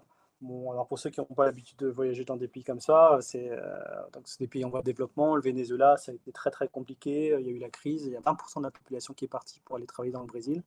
Donc on a vraiment vu un pays en plein délabrement, quoi. En fait, voilà. Là, c'est une photo de moi à la frontière, hein, à gauche le Brésil, à droite le Venezuela. On est beaucoup surveillé là-bas, on se rend compte qu'on est dans un pays différent. Là, ici, vous voyez qu'il y a un gros panneau, c'est Busca, qui veut dire que c'est un avis de recherche, c'est l'opposant principal. C'est un peu comme si, j'en sais rien, ici, on avait des panneaux selon vos affinités, soit Marine Le Pen, soit Jean-Luc Mélenchon, en recherche, à une récompense de plus de 100 000 pour les trouver, parce qu'évidemment, là-bas, il n'y a pas de liberté d'expression. Voilà. Et donc, en fait, on y avait été en van, on était plusieurs, on était une équipe de 8, et ensuite on est passé en 4x4 pour la partie vénézuélienne, parce que l'état des routes, notamment, était beaucoup plus délabré. Voilà. Donc là, c'était une équipe composée, donc il y avait plusieurs botanistes, il y avait pilotes de drones, etc. Et puis il y avait 2 invités également, des gens qui étaient là pour voir les plantes. Là, j'ai eu la chance de rencontrer là, notamment 2 personnes avec qui j'ai beaucoup sympathisé, le monsieur à gauche qui s'appelle Kok van Erck, qui est en fait professeur de lichen. Donc on rencontre des gens un peu improbables lors de ce genre de voyage. Et le jeune homme qui est à côté de moi, c'est Hong Ying. C'est un Singapourien qui habite en Suisse. Et c'est lui qui a pris la merveilleuse photo qui est au tout début du slide. Et les belles photos de drone que vous allez voir les vidéos, c'est lui. Voilà. Et donc, un grand merci à lui pour ces belles images. Voilà. On arrive dans le parc national du Canaima. Donc là, on est au Venezuela. Donc là, il y a Urani. Les amateurs de l'amphora connaissent le tepuy Urani. En fait, là, vous avez un poste d'inspection. Donc voilà, c'est assez rudimentaire. En fait, on est souvent checké au Venezuela. On vérifie notre carte d'identité. C'est arrivé plein de fois pendant notre séjour là-bas. Tu t'imagines, David, tu sors de chez toi, on vérifie, tu passes dans une autre ville, on vérifie. Voilà, Oui, à la fin, d'accord. c'est devenu habituel. Et c'est là qu'on se rend compte à quel point c'est appréciable la liberté qu'on peut avoir dans un pays comme le nôtre. Voilà. Ouais, c'est sûr. Donc là, bon, évidemment, grand soleil, même si on était janvier. Voilà, on découvre qu'en fait, les tépuis, c'est important dans la culture locale. Pour nous, c'est un endroit exotique, un endroit mystérieux, mais là-bas, ça fait partie de leur culture. Les Pemon n'appellent pas le Roraima Roraima, ils ont leur langue à eux, ce qui n'a rien à voir avec le nom espagnol Roraima, c'est Roroimo. Et en fait, là, vous avez la silhouette du mont Roraima, avec le plateau, et puis cette petite épine ici, voilà. Dans le livre Le Monde Perdu, ils avaient imaginé qu'ils avaient réussi à monter sur cette épine, il y avait une sorte d'escalier, et ils ont réussi à faire tomber un arbre qui a servi ensuite de passerelle. Voilà. Et en fait, voilà, les tépuis sont vraiment présents. Et là, on arrive au village de Para-Tepuy, qui est le village le plus proche du Roraima. Il y a 30 km du Roraima. Donc on aura 30 km à faire à pied de ce village jusqu'au Roraima. Ce qui est très bien. Les explorateurs d'autrefois, ils avaient des centaines de kilomètres à faire. Il n'y avait pas de route. Donc nous, on a fait le 4x4 jusqu'à ce village-là et ensuite, il fallait marcher. On fera ça en 2 jours et demi. On aurait pu le faire en moins, mais on aurait été épuisé. Voilà. On arrive là-bas, ben, le village n'a rien à voir avec les villages que nous, on peut voir par ici. Voilà. Donc le 4x4, on le vide. Alors, je voulais vraiment, dans cette conférence, montrer un peu l'aspect technique du voyage. Hein, voilà. Donc c'est toute une logistique. Il y a pas mal de gens. Donc là, vous avez tout à droite Tenzing, qui est notre guide, qui est à la fois vénézuélien et puis brésilien. Et vous avez Alex ici, qui est génial, qui est un guide Pemon. Ils nous ont accueillis. Là, il y a Stewart McPherson, que les amateurs de plantes carnivores connaissent bien avec le chapeau. Et en fait, c'est vraiment toute une logistique assez importante. Donc là, on prépare les sacs, etc. On a des tablettes pour purifier. Il faut qu'on prenne évidemment les médicaments. On sera coupé de. J'ai jamais été coupé d'Internet aussi longtemps, c'était angoissant. J'ai pas eu Internet pendant 10 jours. Et Stewart avait un téléphone satellitaire avec quelques gigas et avec lesquels il pouvait envoyer des mails ou des appels en cas d'urgence absolue. Et comme il me disait, s'il nous arrivait un truc très très grave, on aurait donné toutes nos économies pour pouvoir passer un coup de fil avec ce téléphone. Il n'est rien arrivé, mais c'était bien de savoir qu'il était là. Voilà. Et donc on a plein de gens qui nous accompagnent. C'est tellement important comme organisation que pour 8 personnes au total, avec les 8 personnes incluses, on est parti à 33 du village. Donc il y avait les guides, il y avait les porteurs, il y avait les cuisiniers, il fallait prendre de la nourriture pour nous et prendre de la nourriture pour ceux qui portent notre nourriture. Donc on est parti à 33 et après au fur et à mesure du séjour, il y en a quelques-uns qui sont partis, mais quand on est revenu, on devait être encore 16 ou 17. Quoi, voilà. Alors petit détail intéressant, parmi les porteurs, on a beaucoup de dames. Donc j'avais le professeur de lichen, notamment Koch, qui était très gêné lorsqu'il a donné son sac de 15 kilos à une dame qui faisait 2 têtes de moins que lui. Mais comme l'a fait remarquer Stewart, bon, c'était un peu sexiste comme réaction. Et puis surtout, c'est leur métier et ils font ça depuis toujours. Et puis en fait, ces dames ont toujours été devant nous, marchaient plus vite que nous. Moi, je marche vite. Je faisais le jeu égal, mais j'avais un sac de 5 à 7 kilos seulement. Elles avaient un sac de 15 kilos et elles allaient vraiment, vraiment, vraiment vite. Voilà. Alors, on m'a demandé à avoir des porteurs parce que pour l'avoir déjà fait, quand vous voyagez comme ça, vous avez un sac de 15 à 7 kilos et qui fait chaud, vous n'arrivez pas à profiter, vous hésitez même à poser votre sac pour prendre des photos, ça devient très, très compliqué. Voilà. Et donc là, vous avez donc, tous les sacs et une lunette de toilette. Je parlerai de l'utilisation de ça plus tard. Voilà. Je vois Voilà. qu'elle a des crocs Et aussi. ouais, ouais, ouais, voilà. Et donc forcément, bon, voilà, ils étaient très contents d'avoir des gens. Ils n'avaient pas eu d'explorateurs depuis longtemps. Surtout le Covid est passé par là. Il y avait du tourisme avant sur le Roraima, puis beaucoup moins maintenant. Tellement content qu'on a eu droit à une cérémonie de la part du maire avec la chorale du village. Bon, j'avais un peu peur que ce soit un peu la trappe-nigo touristique, mais Stewart, qui a été sur le Roraima une quinzaine de fois, m'a dit que c'était la première fois qu'il faisait ça. Et donc on a eu un chant, une danse, etc. par les enfants qui étaient contents de nous voir. Ils nous ont donné un collier porte-bonheur et en me disant assez gravement qu'ils nous demandaient de bien le garder parce que le Roraima, ça arrivait que des gens meurent là-haut. Parce que comme je vous montrerai un peu l'habitat, ça peut être très hostile, on peut vite se perdre. Donc on nous demandait de faire très attention. Alors, moi, je suis pas quelqu'un de croyant, mais j'étais tellement touché par le geste que j'ai gardé le collier, même quand je faisais dodo là-haut. Voilà, donc là, on était prêt à partir hein, avec les 8 personnes, les guides. Voilà, donc longue marche. Alors c'est dingue, après avoir vu les tépuis dans les livres et les documentaires, de les voir au loin. Et en fait, de loin, ils ne semblent pas très très grands. Et en fait, au fur et à mesure qu'on s'avance, ils disparaissent, on les revoit, et d'un seul coup, on va les découvrir en toute leur majesté. Alors là, on traverse une partie, ce qu'on appelle la Grande Sabana. Donc c'est une grande savane, hein, et donc il y a déjà une flore, une faune particulière. Là, voilà, je me rendais compte que j'étais plus en Europe. Là, j'ai un aigle mexicain, caracara, plancus. Et moi qui aime bien les oiseaux, je me rendais bien compte que j'étais dans un coin du monde que je connaissais pas du tout. Le passage de l'Amérique du Sud, c'était une première pour moi. Des plantes étranges. Là, vous avez une cyperacée, donc c'est la famille en gros des carex, et des papyrus aussi. Donc c'est régulièrement les pémones brûlent ces prairies-là. Et ben, cette plante est très résistante. Et comme vous le voyez, tout le noir, c'est la plante qui a été brûlée. Et elle pousse malgré tout. Et puis elle fleurit, voilà. Et j'avais jamais vu de plante comme ça, en tout cas dans les zones du monde où j'ai été. Donc celle-là, elle a un joli nom, c'est Bulbostylis paradoxa. Des orchidées aussi étranges que j'avais jamais lues. Ici, Sakuala lanceolata, donc une orchidée comme ça qui poussait comme ça directement sur le sol, sans feuilles, sans rien, un peu comme certaines orchidées qu'on peut avoir par chez nous. Voilà. Et en fait, le dépaysement commence déjà dans la Grande Sabana. Le tépuis est très très loin, mais on voit déjà des choses étonnantes. Là, un épidendrome, un hybride d'épidendrome qui est très très commun dans la Grande Sabana. Attends, là, je crois Ceux qu'on qui a aiment un les bug orchidées. d'affichage. Excuse-moi, on est revenu sur une de Ah, tes slides, je crois. Ouais. Je vais juste sortir du plein ça écran, va je vais là? le remettre pour voir. Non, ça a l'air d'être pareil. On est revenu sur une de tes premières photos. Attends, c'est en train de revenir, j'ai Voilà. l'impression. Qu'est-ce Ouais, c'est le que je peux débit qui faire? galère. Toi, je sais pas trop. Qu'est-ce que je peux faire si peut dire des problèmes de réseau? Le stream que est en train de regarder possède actuellement une qualité vidéo ou audio réduite. D'accord. Euh, je sais pas trop. Alors attends, moi je vais faire arrêter de regarder et je vais le réactiver. Bouge pas, change rien. Hop, Pas de souci. hop, ça c'est bon. Et si je fais regarder le stream, est-ce que c'est Je me reparti? rends compte que je Ouais, suis c'est bon, très c'est long, j'espère qu'il y a encore reparti. des gens. C'est bon, c'est bon. Non, non, t'inquiète, Ça va, vous il voyez? y a des commentaires. Ouais, ouais, je pense que c'est reparti là, c'est bon. Ouais, Ouais. voilà.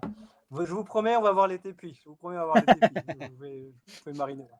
Voilà, voilà. Donc voilà, donc là on se dirige, il y aura 2 nuits, on va camper deux nuits en se rapprochant des tépuis, et ensuite un deuxième soir, et encore un troisième soir au pied des tépuis. Voilà. Et donc là, par exemple, c'est le campement du premier soir. Là, on voit le Kukenan tépuis qui est à côté du Roraima, et donc au fur et à mesure, on les voit grandir, mais ils sont quand même vraiment gigantesques. Donc là, c'est le premier camp, le camp Kamaewaken. Et donc on voit avec la signalétique, il y a des gens qui viennent régulièrement. Donc c'est un camp qui est assez bien installé. On a croisé un groupe qui redescendait du Roraima, qui a eu peu de chance parce qu'ils sont restés 4 jours là-haut, ils ont eu que de la pluie. Donc là, on a de la chance.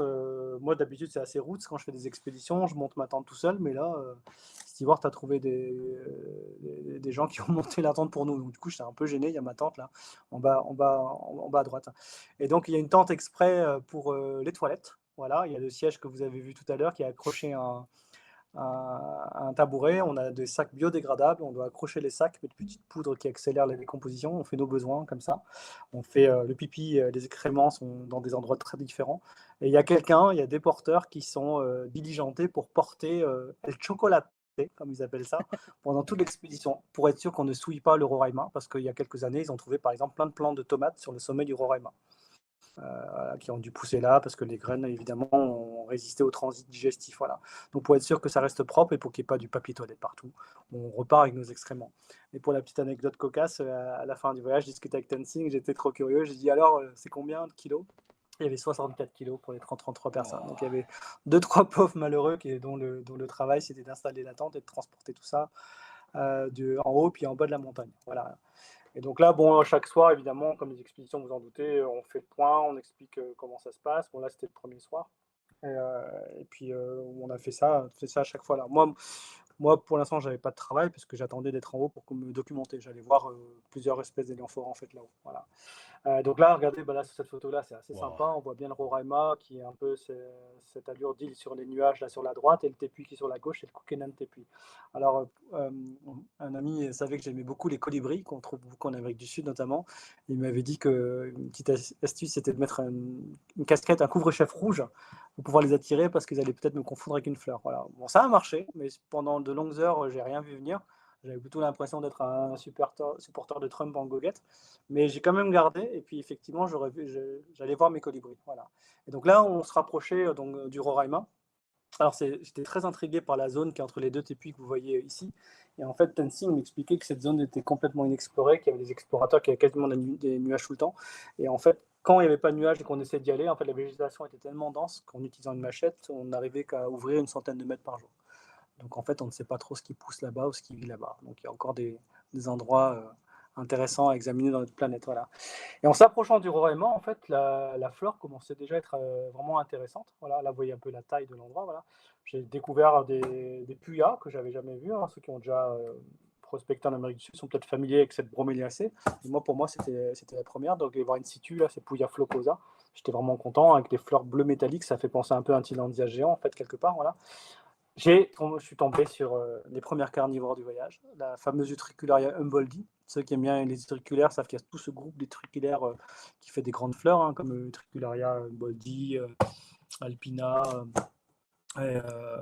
quelques noms qui m'échappent. Et donc celle-là, je voulais absolument la voir parce que c'est un peu une plante iconique pour les amateurs de carnivores de cette zone-là du monde. Déjà, c'est une grande espèce. Les fleurs sont vraiment grandes pour des utriculaires.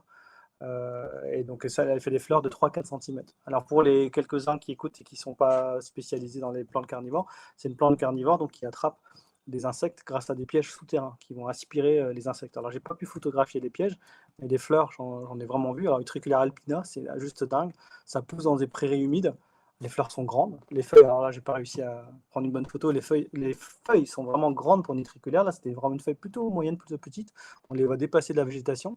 Et les rampes florales font facilement 1,50 m, 1,70 m. Moi, je ne suis pas grand, je fais 1,70 m, mais vous voyez, la rampe florale, elle fait largement ma taille. Et donc là, vous avez le tépuy au fond, et donc il y a en fait plein de petites taches violettes, plein de petits papillons violets comme ça un petit peu partout. Voilà. Je reverrai cette espèce en montant dans les tépis, mais j'ai pas eu la chance de la voir à l'intérieur des broquignats comme parfois on la connaît. Voilà. Et là, on a vu une autre plante carnivore qui est Broquinia ectioides, qui est un des deux broquignats carnivores. Ça pousse en champ. Ceux qui sont habitués au biotope de montagne de par chez nous, bah, ça fait penser aux prairies de montagne de par chez nous. On trouve parfois des pinguicula ou des orchidées dans des zones un peu humides, une sorte de cuvette, et ça pousse exactement de la même manière. Voilà. Alors, broquignat, j'avais toujours considéré que c'était des plantes carnivores moins jolies, parce qu'en culture, elles sont jamais très très belles, mais alors in situ, c'est incroyable. C'est comme des torches, et c'est comme des sortes d'aliens qui surgissent comme ça, et ça vraiment, je trouve ça très très graphique, vraiment très très très beau. Voilà. Vous avez d'autres broquignats qu'on voyait, donc les voir en vrai, c'est autre chose. Ils sont souvent mélangés avec d'autres plantes carnivores. J'ai pu les observer avec les fleurs. Et encore une fois, je me suis fait la réflexion que c'est tellement plus beau in situ que dans les cultures. Cette espèce-là, très souvent, elle est un peu étiolée en culture. On ne met pas assez de lumière. Il lui faut à la fois de la fraîcheur et une lumière intense, ce qui est compliqué. Voilà. Elle est tellement pas bien cultivée que je me souviens qu'il y a 20 ans, quand je fréquentais les forums, on surnommait Broquinia ectioides et l'autre espèce apparentée poireau carnivore, ce qui n'était pas très valorisant à mon sens. Voilà. D'accord. Il y avait d'autres plantes. Là, j'ai fait la connaissance avec une plante emblématique des tépuis qui s'appelle Orectanthe septrum. Les amateurs de plantes des tépuis, je sais qu'il y en a quelques-uns qui adorent les plantes des tépuis, adorent cette plante-là. C'est une Xyzeridacée. Alors, ça n'a pas l'air, mais les feuilles sont pointues et vraiment très pointues. Si j'étais tombé dessus, je pense que franchement, j'arrêtais l'expédition, il aurait fallu aller aux urgences. Voilà. Et la plante qui est là, elle doit avoir des décennies, peut-être des siècles. Elle est très très grande. J'ai déjà vu une fois ou deux des Orectanthe. C'est des petits trucs en culture. Mais là, c'est juste dingue. Voilà. Et donc, ça pousse avec la plante carnivore Broquinia ectioides, avec le Roraima derrière en arrière-plan. Là, c'était dernière nuit de campement avant qu'on commence l'ascension. Voilà, donc je me souviens, belle soirée, des lucioles, des orchidées à droite à gauche. J'avais commencé à rentrer un peu dans la forêt que vous voyez là. J'ai été prendre un bain dans un torrent parce qu'on n'a pas trop l'occasion de se laver. Vous pouvez me poser des questions si vous voulez. Je ne suis pas rentré dans le côté technique du camping, mais voilà, donc c'est toute une aventure. Et, et, euh, et en fait, on passe le soir à contempler en fait cette montagne et on appréhende. J'avais entendu parler de la fameuse rampe. Donc là, pardon, on a une vue sur le Cuculen Tepuy, voilà, ici, voilà. Et là, en fait, il y a une rampe, c'est la rampe par laquelle on va accéder. Le Roraima est un des 4 ou 5 tepuis sur lesquels on peut aller à pied. Et j'avais vu la rampe, en fait, sur les photos, je me suis dit, oh, ça va aller. Mais je peux vous dire que quand vous êtes au pied de la montagne, que vous voyez cette énorme chute d'eau qui fait des centaines de mètres, je vous rappelle que les falaises font 500 mètres à peu près d'eau, vous voyez la rampe, bah, finalement, vous avez un peu les chocottes. Vous dites que c'est quand même un peu raide. Voilà. Et finalement, ça a été. C'est moins impressionnant que ça en a l'air, mais c'est quand même quelque chose. Voilà. Donc, photo de drone de mon ami Honging le soir. Souvenir un peu inoubliable de la beauté du Roraima comme ça le soir. On a le temps de réfléchir, d'anticiper, de se dire, bon, le lendemain, là c'était mardi soir. Je vous rappelle, j'étais parti le jeudi. Hein. Mardi soir, c'est le lendemain, je suis sur le Roraima normalement. Donc là, quand on commence à rentrer dans la forêt tropicale, on quitte l'environnement de la grande savane avec ses broquignas, ses Utricularum boldi, ces quelques orchidées. On rentre vraiment dans la forêt tropicale comme on imagine, avec l'humidité, des orchidées parfois qui dégoulinent des arbres, des tillandsias partout. Donc comme je te disais, David, hein, si vous voulez que je fasse un jour une conférence vraiment sur la flore en détail, je peux le faire, mais là, je vais vraiment passer en revue rapidement parce que Ouais. j'ai vu des centaines de plantes. Là, il y a Brocchinia tatei que j'ai voulu montrer parce que les amateurs de plantes carnivores aiment bien souvent cette plante-là, ce Brocchinia-là qui n'est pas carnivore, mais c'est souvent une plante emblématique des tépuis. C'est très grand. J'ai vu des rosettes qui faisaient facilement 1,50 m. Alors, j'ai pas vu de Tricularia boldi dedans, parce qu'on parfois elle pousse dedans, mais je les ai vus séparés. Donc là, vous voyez, là, sur cette photo-là, vous voyez voilà, la tige du Brocchinia, voilà. Et donc il y en avait partout, mais à chaque fois, il y avait ces falaises juste à côté. Là, vous avez l'inflorescence ici du Brocchinia tatei. Donc du coup, comme pour beaucoup de broméliacées, dès que ça fleurit, vous avez la rosette principale qui jaunit, qui meurt. Mais l'inflorescence, je n'exagère pas, elle faisait 3 mètres de haut. Donc tous ceux qui cultivent ça dans votre serre, voilà, c'est peut-être sous-dimensionné. Voilà. Et donc là, des fougères arborescentes, des cyathea, des tillandsias ou des racinéas un petit peu partout. Là, je ne sais pas si on voit bien sur la photo de droite, sur le tronc, il y a pas mal de tillandsias. Alors, mes connaissances en tillandsias sont limitées. Je suis encore en train d'identifier certaines plantes. Mais à vue de nez, j'ai vu des dizaines et des dizaines de plantes différentes. Voilà. Toujours les falaises comme ça. Alors, il y a un Tillandsia qui est très spécifique des tépuis, c'est Tillandsia turneri, la variété orientalis. Et c'était intéressant parce qu'il y a des plantes qu'on trouve parfois au pied du Roraima, sur la grande savane, qu'on trouve dans la forêt tropicale, qui est donc sur la rampe, et qu'on va retrouver ensuite sur le sommet, mais avec une morphologie différente, parce que sur le sommet, les conditions sont beaucoup plus dures, comme vous l'imaginez. Donc j'ai vu pas mal de plants. La fougère du centre que j'ai toujours pas réussi à identifier. La fougère de gauche, par contre, c'est Elaphoglossum metallicum. C'est une plante iridescente. Alors on voit pas bien l'iridescence un petit peu.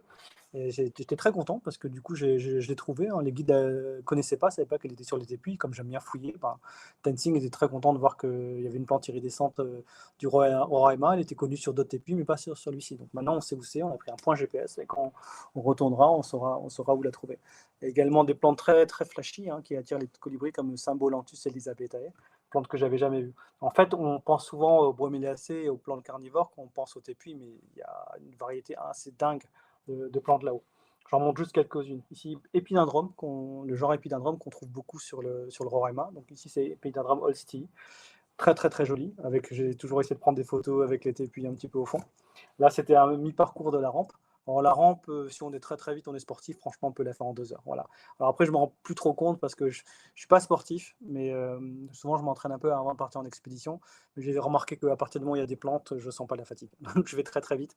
Donc, avec un bon sportif, il fait l'ascension de la rampe en 2 heures, 2 heures et demie, hein, normalement. Voilà. Mais pour quelqu'un qui ne marche pas, c'est un peu difficile. Mais, voilà. Mais c'est vraiment plus facile pour moi que ce que j'ai pu faire en Asie où vraiment, par moment, j'ai morflé. Voilà. Et les porteurs qui étaient avec nous, parce que sans eux, on ne serait rien du tout. Je vous laisse regarder un peu les photos. Hein, on est censé leur donner 12-14 kilos, mais en fait, ils prennent beaucoup plus. Ils prennent du matériel pour le campement, ils traversent les ruisseaux. Parfois, le sentier, c'était un ruisseau. Donc, il bien les pieds dans l'eau. Et les porteurs, ils sont à l'aise, vraiment complètement à l'aise. J'aimais bien ces 2 photos parce que par moment, évidemment, on prenait des pauses. Et je voyais que le porteur était à peine essoufflé. J'aimais bien la disproportion entre la taille de son colis et puis le petit bonhomme qui portait ça. Voilà. Là, sur la photo de gauche, on arrive à la rampe que je montre du doigt. Voilà, donc en fait, là, je montrais que la souris. On va suivre le ruisseau qui est ici. enfin le torrent qui est ici. On va tout remonter là, et en fait, on va remonter ici. C'est assez abrupt, et alors je peux pas le montrer, mais j'avais pris une photo d'un des porteurs, il était tout petit. On l'a fait à peu près en 1 heure et demie. Bon, 1 heure, ça pouvait se faire. Non, au total, la rampe, au total, l'ascension de la forêt tropicale, c'est pas 2 heures, c'est plus près de 4 heures. Et c'est la rampe, en fait, qui prend 1 heure et demie à 2 heures. Voilà, on y allait tout doucement. Et vous voyez sur la photo de droite, en fait, on a mis les ponchos parce qu'on passait sous les cascades. Voilà. Et ça pouvait être très, très glissant. Voilà. Et donc, on a bien fait de mettre les ponchos parce qu'on s'est pris des douches à plusieurs reprises. Voilà. C'est un peu difficile d'avancer et de profiter des plantes. Voilà. Et au fur et à mesure, on anticipe. Moi, je savais, en fait, à ce moment-là, que je n'étais plus qu'à quelques dizaines de minutes de mes premiers Allianphora. Ces plantes sur lesquelles j'ai fantasmé pendant, je sais pas, 20 ans, je savais que c'était bientôt. D'autant que la première espèce qu'on allait voir, on allait la voir juste avant le sommet. Voilà. Quelques photos, voilà, de nous quand on était dans la rampe, hein. Enfin, on se rend pas compte en photo, mais c'était juste à couper le souffle, hein. Dès qu'on se retourne, on voit la grande sabana, loin derrière nous. Le village Paratepi, on ne le voit plus. Voilà. On voit ces parois là, on a cette vue et puis on voit pas le haut du tépi. J'ai des colibris qui ont fini par être attirés par ma casquette Waouh. rouge. Donc là, c'est colibri coruscans. Alors ceux qui n'en ont jamais vu en vrai, alors j'ai pas réussi à bien zoomer, c'est assez extraordinaire. Il y a quelques colibris qui sont inféodés au tépi. En fait, je trouve ce qui est extraordinaire, enfin ce qui est génial, c'est de ne pas s'intéresser qu'aux plantes carnivores, c'est de s'intéresser à l'ensemble. Et en fait, c'est un peu le défaut que j'ai, mais aussi, moi, je vois ça comme une qualité. J'adore toutes les plantes, j'adore tous les animaux, et en fait, c'est le biome en fait qui m'intéresse. C'est tout l'univers tépi ou Roraima ici qui m'intéresse, voilà. Pas juste les plantes carnivores. D'ailleurs, elles sont vraiment plus jolies quand elles sont accompagnées par vraiment un environnement. Là, j'étais quasiment en haut de la rampe. Voilà. Ici, là, vous voyez un petit sac jaune d'un des camarades. Ici, le petit point blanc ici, c'est un des porteurs qui est tout en bas. Donc ça vous laisse un peu d'avoir une idée un peu de la taille de la rampe. Et là, vous avez un broquignat qui est en train de fleurir et la rosette est en train de mourir. Une petite photo là de moi sur la rampe. Alors j'ai l'air tout frais, mais je commençais quand même un petit peu à fatiguer. Voilà. Et alors dès qu'on est arrivé en haut, c'était un autre monde. Voilà, c'était juste, ça ressemblait vraiment à une autre planète. Il y avait juste le Tepu Kukenan là qui me permettait de faire la connexion avec ce que je voyais en bas et ce qu'il y avait en haut. La flore changeait d'un seul coup, le climat était différent, la roche était vraiment différente. Et j'avais là vraiment l'impression de voir un de ces films de science-fiction. Je m'étais dit que dans Star Wars, par exemple, pour certaines planètes, on avait dû s'inspirer de ça. Voilà. Donc le paysage était vraiment différent. Alors là, le ciel est bleu, ça a l'air relativement joli. Ça change très très vite et puis ça peut très vite être inhospitalier. Là, vous voyez le professeur de Lichen Cock ici. Voilà. Et par contre, très très vite, on repère des plantes qu'on a déjà vues dans des documentaires. J'ai repéré, alors j'ai vu quelques élianphora, je les montrerai plus tard. J'ai vu ces plantes-là, des sticolepis, il y a plein de petites cuvettes et on dirait plein de petits terrariums miniatures. On voit des élianphora, on voit des triculaires, on voit des tillandsia, etc. C'est assez extraordinaire, voilà. Et puis on a ces tours comme ça, de roches, voilà. On a les bonetias, ces petits buissons typiques des tépis, voilà. Et puis voilà, si vous regardez bien sur cette plante-là, on a une sorte de flaque avec de l'eau un peu marron, et en fait, il y a plein de drosera un peu partout. Voilà. Et on se rend compte qu'on va passer 5 jours en fait là-dessus. Les formes sont étranges, il y a des rochers qui semblent être complètement en équilibre, ça n'a aucun sens qu'ils tiennent. Et en fait, là, par exemple, en fait, le rocher ne tient juste que par là. Voilà, juste par là. Voilà. Et en fait, c'est des formes assez étranges. Et en fait, le premier explorateur, qui est donc l'anglais Everard Imturn, qui est arrivé sur le Mont Roraima en 84, il avait décrit ça comme Strange Country of Nightmares, donc qui se traduit par un étrange pays de cauchemar, parce qu'il est arrivé à un moment où il y avait de la brume. Et quand il y a de la brume, franchement, c'est flippant. C'est flippant, voilà. D'autant plus que la brume arrive d'un seul coup et quelqu'un qui est 10 mètres devant vous, à un moment donné, vous ne le voyez plus. Donc on reste bien groupé, d'autant qu'il y a des crevasses. Alors, là où on a été, il n'y avait pas de crevasse très profonde, mais si vous tombez dans une crevasse de 3 mètres, ça peut faire très très très mal. Voilà. Là, vous avez une vue aérienne du copain Anguine. Donc là, vous voyez à quoi ça ressemble. Voilà, ici. Là, alors chaque rocher là, que vous voyez, c'est des gros gros rochers. Hein, d'accord. Là, on est tout petit en fait sur la photo. J'aurai une petite vidéo à vous montrer après. Donc là, encore des vues aériennes. Là, par exemple, je crois qu'on est là. Si vous voyez ici, ici, voilà.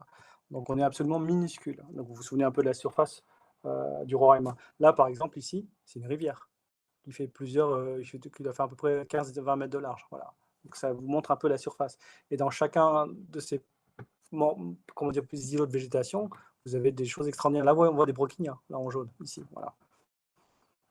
Là, vous avez des sites, des endroits géologiques très intéressants. Là, c'est par exemple une série de bassines tapissées de quartz et ça donne une drôle de couleur en fait à l'eau. Voilà, ici. Voilà. C'est un endroit qui est surnommé les jacuzzis. Je vais passer quand même des vidéos parce que je vois que le temps passe. Voilà. Donc là, d'autres photos de drone. En fait, je voulais vraiment vous montrer un peu l'atmosphère de l'endroit. On est très loin de la forêt tropicale et puis de la grande savane. Voilà. Là, ici, vous avez donc la rivière qui va à l'extrémité, l'une des extrémités du Tepuy, puis vous avez une des chutes d'eau qu'on a vues qui fait des centaines de mètres. Voilà. J'ai une belle vidéo de ça. Je pourrais la montrer après si vous le voulez. Voilà. Ouais. Et donc, on a commencé à profiter du beau temps pour se diriger en fait vers un des hôtels. Ils appellent comme ça les endroits en fait où on va dormir. On va rester 5 nuits là-haut en fait. Voilà. Et donc, on est entouré par ces roches et puis ces drôles de plantes. Voilà. On a l'impression qu'elles nous regardaient un peu. Et très très vite, ça tournait. Voilà, d'un seul coup, il s'est mis à pleuvoir. On était trempés, on a eu de la chance. C'était le jour de l'arrivée et le lendemain matin, c'était le seul jour de pluie. On n'avait que du soleil. Mais il y a un groupe qui est arrivé avant nous qui a eu 4 jours de pluie. Voilà. Donc, bon, l'avantage quand on va étudier des plantes, c'est qu'elles sont toujours là. Si on était venu pour étudier des animaux, ça aurait été bien compliqué. Voilà. Et donc là, quelques photos pour vous montrer un peu l'ambiance. Dès que la brume s'en mêle, il y a des roches étranges. Là, on a bien rigolé parce qu'on avait l'impression d'un escargot qui faisait une course, qui s'est lancé dans les airs. Là, cette roche-là, on a l'impression d'une tête de chihuahua. Je ne sais pas si c'est moi qui ai de l'imagination, mais je trouve vraiment que ça ressemble. Donc, ça amuse à reconnaître des drôles de formes. Dès qu'il y a plus de brume, l'imagination peut vite vagabonder. On ferait franchement un film d'horreur parfait là-dedans. Et puis j'ai entendu quelques anecdotes par les guides de gens qui se sont perdus. Certains ont été retrouvés par miracle et certains n'ont jamais été retrouvés. Donc en fait, quand on est dans un camp sur un tépuy, on ne s'éloigne pas. Voilà. Ouais, donc là, c'est la tête des chihuahuas là, à gauche. Voilà. Donc des rochers étranges façonnés par l'érosion. Voilà. Ici, par exemple, hein, vous voyez, on se demande vraiment comment ça peut tenir. Voilà, une petite photo pour vous montrer un peu l'ambiance qu'il y a eu. Bon, on était très très souriants parce qu'on sentait vraiment très privilégié d'être là. Burkina Tatei, que vous avez pu voir tout à l'heure dans la forêt tropicale, qui a une autre forme qui pousse quasiment directement sur la roche, qui est plus petit, beaucoup plus coloré quand on le trouve sur le sommet du Roraima. En fait, les plantes changent évidemment un peu de physionomie quand elles sont dans des habitats différents. Donc voilà. Stegolepis guyanensis, qui est la plante, c'est la famille des Rapataceae. C'est une famille un peu particulière. C'est une plante qui fait des feuilles un peu de cuir et qui a des reflets. Ceux qui aiment bien les tépuis aiment beaucoup l'espèce Stegolepis hitchcocki. Si je ne me trompe pas, non, c'est une espèce qui fait des feuilles un peu bleu iridescentes, qui pousse sur le mont Neblina, qui est un autre tépuis. Enfin, pas tout à fait un tépuis, mais qui est souvent assimilé à un tépuis. Voilà. Tu as Et une donc là, petite ce sont des question plantes. sur. Ouais, Je me ouais. permets d'interrompre. Pour savoir s'il y a beaucoup de monde qui monte tous les ans sur les tépuis. Est-ce que tu as une idée? Alors, ce tépuis-là, c'est le tépuis un peu touristique. Hein, voilà. Il y a eu quelques centaines avant le Covid par an. Voilà. Et là, il y en a beaucoup moins. Et sinon, D'accord. les autres tépuis sont plus difficiles à accéder, il y a encore moins de monde, les 3-4 autres tépuis. En fait, sur les tépuis sur lesquels on peut accéder à pied, il y a le Roraima, il y a l'Oyan Tepuy, où il y a Ilianfora Minor et Ilianfora Minor Pilosa. Il y a aussi le Kukenan Tepuy, qui est donc à côté du Roraima. Là-dessus, il y a Ilianfora Nutans. Et il y a également l'Acopan Tepuy. Voilà. L'Acopan Tepuy, il y a un peu plus d'espèces. Il y a Ilianfora uberi, Ilianfora sp Acopan, Ilianfora pulchella, et je me demande si j'en oublie pas. Hein, voilà. Mais à part ça, c'est que par hélicoptère. Voilà, que Ok. par hélicoptère. Et voilà. Des plantes extraordinaires. Là, je vais faire une petite série de plantes un peu étranges et après, on va voir la carnivore. Là, par exemple, ça, c'est une fougère. Pterosonium cyclophyllum, c'est un genre de fougère qu'on trouve quasiment que sur les tépuis. Et ça a des formes très très éloignées des fougères. Une fois qu'on sait que c'est une fougère, on comprend, on voit les veines, on peut comprendre, mais sinon, ça a des formes vraiment qui défient un peu l'entendement pour qui est habitué aux fougères un peu classiques. Voilà. Drosera roraemae, qui est la plante carnivore la plus commune sur le mont Roraima. J'en ai vu littéralement des centaines de milliers. C'est même impossible par moment de ne pas marcher dessus. J'ai fait de mon mieux. J'ai dû en écraser quand même quelques-unes. Voilà. Et il y en avait strictement partout. Et juste incroyable la manière dont elle pousse. Je parlais tout à l'heure de mini-terrarium. Si vous regardez la photo de gauche, c'est juste parfait. Vous avez ici, vous avez des xyris qui poussent ici, vous avez le Bonnetia, le buisson, vous avez ici le Tillandsia ou Aracinea, vous avez les Drosera roemae. De temps en temps, sur les côtés, on voyait des utriculaires, des Janlicea, les Janlicea notamment là-haut. Et puis, on a l'impression qu'il y a des jardiniers qui sont venus vraiment, avec le sens du détail, tailler chaque petit mètre carré. En fait, chaque mètre carré, à certains endroits, pouvait être un terrarium juste parfait. Et donc là-haut, comme les conditions sont parfaites pour le petit Drosera roemae, on a des spécimens qui poussent au bout de colonnes comme ça, qui doivent avoir peut-être des dizaines d'années en fait. Voilà. Le plus beau pour les Drosera roemae, c'est le matin et le soir. Voilà. Quelques autres photos de Drosera roemae, donc vous voyez, hein, qui poussent sous forme de colonne. Donc c'est une petite espèce, mais quand elle pousse en groupe, c'est juste magnifique. Voilà. Donc un autre de ces petits terrariums, hein, comme vous voyez, voilà. Et je m'en lassais pas. J'ai beau l'avoir vu pendant 5 jours, en vue des milliers, mais des centaines de milliers, je n'exagère pas. Hein, voilà. À chaque fois, je voyais des compositions différentes. Là, je la voyais par exemple ici avec des oreillocolons, ici, voilà. Là, avec un épidendrome, ici, là, donc on voit les feuilles. Ici, avec des bonnetia. Voilà, et à chaque fois, c'était une vue différente. Voilà. J'aurais pu m'allonger et juste regarder ça pendant un long moment et j'aurais pu passer des semaines en fait là-haut. Une des plantes carnivores emblématiques du Mont Roraima, c'est Utricularia quelchi, nommée d'après un explorateur. C'est une plante magnifique. Alors la photographie n'arrive pas à vraiment capter la couleur, hein. C'est fuchsia, rouge, etc. Et elle est très commune là-haut. Voilà, très très commune, elle fait des belles feuilles oblongues. Cette petite couleur, et puis souvent quand elle est mouillée comme ça, quand le label est mouillé, c'est vraiment, ça ressort. On voit vraiment ça de très très très loin. Voilà. D'autres photos de Trucularia quelchi avec donc la petite rosée là. Voilà. Elle est jolie même à tous les stades. Et elle pousse partout. Parfois elle pousse par exemple sur les vieilles tiges du stégolepis. Voilà. Là par exemple ce que vous voyez là en noir sur la photo de droite, c'est entre guillemets son substrat. Elle pousse sur une autre plante un peu comme les plantes ici pourraient pousser sur les troncs d'arbres en fait. Voilà. Voilà. D'autres photos de Trichularia quelchi avec sur la photo de droite ces feuilles qui sortent directement du sol. Voilà. Et c'est assez intéressant de remarquer que, par exemple, la fougère de tout à l'heure, Pterosonium, elle a des feuilles qui ressemblent à l'Utricularia quelchi. Parfois, il y avait les deux qui poussaient ensemble et c'était difficile de les séparer. Brocchinia reducta, qui est l'autre Brocchinia carnivore, j'étais très content de le voir. Donc, vous voyez, tout est un peu mélangé, hein. Là, vous avez des Drosera roemae, vous avez du Xyris ici, vous avez les orectantes qu'on avait vues plus bas, là, vous savez, la plante très pointue qui peut faire très très mal. Brocchinia reducta, il y a plusieurs manières de la différencier de Brocchinia ectoides, mais la manière la plus simple, c'est que les tubes sont beaucoup plus serrés, en fait, beaucoup plus resserrés, comme ça. Et c'est une plante qu'on voit de loin, et surtout quand il y a de la roche sombre. Et encore une fois, autant les Brocchinia en culture, je ne les ai pas trouvées spécialement jolies, autant vraiment dans la nature, j'ai trouvé que c'était des plantes vraiment très graphiques, vraiment très spectaculaires en fait. Voilà. D'autres photos de Brocchinia tachii, voilà, avec cette teinte un peu jaune doré, alors que c'est verdâtre en fait en culture. Voilà. Donc vous avez voyé les feuilles anciennes, ce spécimen a sûrement un certain âge. Et puis vu de dessus, donc vous avez bien ce tube assez étroit. Voilà. Donc vous avez cette plante, hein, l'Estegolepis guyanensis, qu'on trouve vraiment partout. Voilà. Orectanthe septrum, qu'on avait vu donc en bas, j'ai posé à côté sur une plante qui faisait 2 mètres, 3 mètres de diamètre, et là en fait elle est bien plus petite, mais beaucoup plus resserrée sur le Mont Roraima, il y en avait partout. Voilà. Elle est très graphique, c'est une plante qui fait penser un peu à un mandala vu de dessus. Il y a plein de teintes, plein de nuances, vraiment c'est une plante, j'aimerais bien l'avoir en culture un peu plus souvent en fait. Voilà. Dotilandia turneri qu'on avait vu quand j'escaladais la rampe avec un habitat typique de Tilandia sur une branche, là il pousse directement sur le rocher. Je peux vous dire que ça fait bizarre de voir un Tilandia qui semble surgir de nulle part. J'ai vu cette image-là à plusieurs reprises, on a l'impression que c'est quelqu'un qui l'a détaché d'un arbre et qui l'a posé là. Voilà. Et c'est une espèce, donc, comme vous voyez, avec des fleurs vraiment très écarlates, très spectaculaires. C'est vraiment une des plus belles plantes que j'ai vues sur les tépis. Il y avait ici Épidendrum, Alstom ici, hein, petite faute de frappe. Et donc là, pareil, c'est des plantes vraiment qui sont un peu compactes sur les tépis parce que les conditions sont assez rudes. Donc là, une plante typique des tépis, c'est Bonnetiea roraemae. Les Bonnetiea, ce sont des petits buissons comme ça, avec, ils peuvent faire des jolies fleurs. Je ne sais pas penser à mettre des photos de fleurs. Et souvent, on a ces petites photos un peu comme ça, ces petites couleurs un petit peu.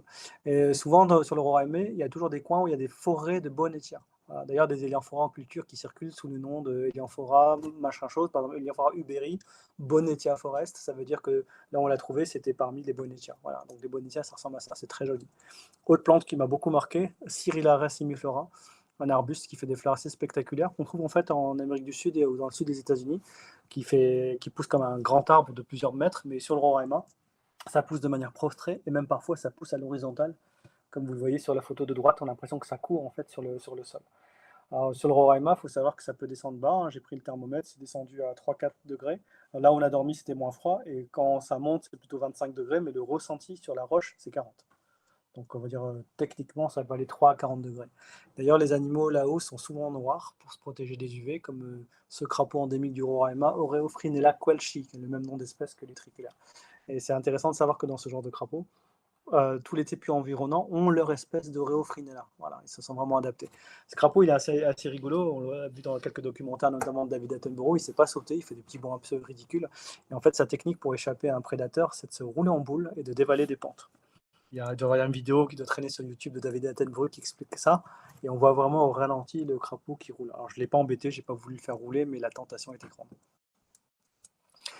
Alors là, je n'ai pas pu identifier un mille pattes des tépis, noir aussi. Voilà. Voilà, j'ai vu des papillons, ils étaient noirs. Alors tout le monde, tous ne sont pas noirs, mais beaucoup d'animaux noirs. Et sur le Roraima, on a dormi donc dans ces hôtels, c'était des surplombs rocheux et parfois des grottes. Donc là, c'est un des hôtels, je ne sais plus si c'était côté vénézuélien ou côté brésilien, mais voilà, on est arrivé, les tentes étaient installées. C'est moderne, hein. Les guides et les porteurs ont des panneaux solaires. On était très très bien, on était chouchoutés hein, quand on revenait d'une journée d'excursion. Il y avait déjà le repas qui nous attendait, etc. Et finalement, on était bien au chaud dans ces cavernes. Il a fait froid par moment. Mais quand il faisait 3, 4, 5 dehors, il faisait 10, 11, 12 à l'intérieur des grottes. Voilà. Et il y avait nos toilettes portatives qui nous suivaient tout là-haut. Voilà. Et donc là, voilà, là c'était pendant la première journée de pluie. Voilà. Là c'est une photo de l'intérieur de ma tente, qui était donc à l'intérieur d'une grotte. Voilà. On a été un moment sur le triple point, qui est en fait une balise à 3 faces, avec un côté Venezuela, un côté Brésil et un côté là-bas effacé qui représente le Guyana. En fait, il y a un contention entre le Venezuela et le Guyana. Ils ont trouvé du pétrole du côté Guyana. Et maintenant, le Venezuela réclame cette partie du territoire, un peu comme la Russie fait avec l'Ukraine. Donc ils se sont amusés à effacer le nom du Guyana sur ce côté-là. Au moment où je suis arrivé, c'était la grosse pluie et 10 minutes après, le grand soleil. Voilà. On a aussi des endroits très intéressants, des sites géologiques. Là, on a ce qu'ils appellent une rivière de quartz. On a une sorte de ruisseau, en fait, tapissé de quartz. Et on a des Drosera roraima qui poussent quasiment sur le quartz. Il y a une espèce de Drosera qui s'appelle Drosera quartzicola en Amérique du Sud. Et ça m'y a fait penser. Donc là, j'étais content de prendre cette petite photo. Il y avait un bout de quartz que je n'ai pas posé, qui était là. Voilà. Et on trouve effectivement, pour qui aime bien la géologie, ce Roraima, je pense, ou les tépus de manière générale, sont des endroits très intéressants. J'ai été voir le lac Gladys, qui est un lac qui apparaît dans le livre Le Monde Perdu. Alors, dans Le Monde Perdu, il est beaucoup plus grand que ça. Il y a des grandes falaises avec des, des villages, des huttes avec des mi-hommes, mi-singes. Et puis dans le lac, il y a des reptiles préhistoriques, genre plésiosaures, ichthyosaures, alors rien de tout ça. Mais comme le lac Gladys a été nommé d'après l'un des personnages du livre et que c'était un lac qui m'avait fait un peu rêver dans le bouquin, je voulais le voir. Voilà, je voulais le voir, donc j'étais content. Alors là, on ne le voit pas, mais je suis sur un surplomb et quand on descend près du lac, le lac est quand même beaucoup plus grand. Et ça a été un moment important, ce lac, parce qu'en fait, les Elianthora, notamment l'espèce d'Elianthora que je voulais voir le plus, poussait à côté du lac Gladys. C'est Elianthora glabra, qui est une espèce qu'on trouve sur le tépuis Roraima, également sur le Wei tépuis, et encore un autre tépuis juste à côté. Et c'est une grande espèce très très colorée, comme vous allez voir ici. En ce qui est général, glabra parce qu'il n'y a pas de poils, les glabres à l'intérieur de l'urne. Et en fait, ce qui est magnifique sur cette plante-là, je trouve, cette espèce-là, c'est cette association de 3 couleurs en fait, avec les urnes jaunes, jaune, rouge, et puis les urnes vieillissantes qui sont parfois un peu noires. Et c'est toujours comme ça, en fait. Voilà. Et donc j'étais content de l'avoir enfin dans la nature. Et encore, les spécimens qui sont là ne sont pas tellement grands. Le roi allemand est un peu élevé. Et donc la plante, elle a un peu froid. Sur un autre tépuis un peu plus bas, elle est beaucoup plus spectaculaire. Voilà. Malgré tout, voilà, aller voir quelque chose, c'était vraiment spécial. Voilà. Alors pour ceux qui ne connaissent pas très bien les Elianthora, il y a une petite cuillère en haut de la feuille. Et cette cuillère, en fait, elle produit du nectar et les insectes viennent et ils finissent par tomber. Et vous avez des parois qui contiennent des poils et qui sont aussi glissantes. Je montrerai, j'ai fait une petite découpe. La photo de gauche, c'est une photo que j'aime beaucoup. On voit des petits ériocolants, des petites roseras avec toute l'ambiance un peu nébuleuse des tépuis. Autre espèce d'Elianthora, qui est une des premières espèces d'Elianthora à avoir été décrite, c'est l'Elianthora nutans. Voilà. Et c'est une espèce d'Elianthora du Roraima. Pas facile à photographier parce qu'elle pousse souvent parmi la végétation, mais j'ai trouvé quelques plantes qui étaient un peu dégagées comme celle-ci. Voilà. C'est une plante très belle. Voilà. En culture, on ne la voit pas si souvent finalement. On voit souvent Nutans giant, qui est autre chose, mais le vrai Nutans, voilà, c'est vraiment une très jolie plante comme vous pouvez voir ici. Voilà. Et dans la nature, il y a toujours, les Elianthora peuvent être très colorés. Et il y a souvent cette association d'urnes fanées, mourantes, et puis les urnes nouvelles. Là, vous voyez, hein, les urnes qui s'ouvrent, les urnes qui sont un peu roses, et puis les urnes plus rouges, puis, selon l'âge. Voilà. Comme je dois illustrer cette espèce de manière scientifique, j'en ai profité, alors je n'ai pas pris en photo, mais pour me documenter, pour regarder tous les détails. Voilà, et je vais visiter, j'espère vite, normalement, si tout va bien l'année prochaine, je vais visiter d'autres épis pour pouvoir examiner. J'ai aussi toutes les plantes en culture, donc ça va m'aider. Mais là, in situ, c'est inestimable. J'ai pu prendre, par exemple, il y avait une urne ici, j'ai pu l'ouvrir pour voir les poils, parce que la disposition des poils peut être différente selon les espèces. Donc là, vous avez une urne d'Elianthora nutans. Donc pour ceux qui ne s'y connaissent pas trop, donc les insectes tombent. Vous avez cette partie-là où ils vont mourir, en fait, il y a de l'eau, hein, et puis quand ils essaient de remonter, ils ont des poils incurvés qui se dirigent vers eux. C'est un peu comme si vous avez, je sais pas, des barbelés, vous êtes dans un bocal géant, et puis il y a des barbelés sur les parois, et voilà, impossible de sortir, voilà.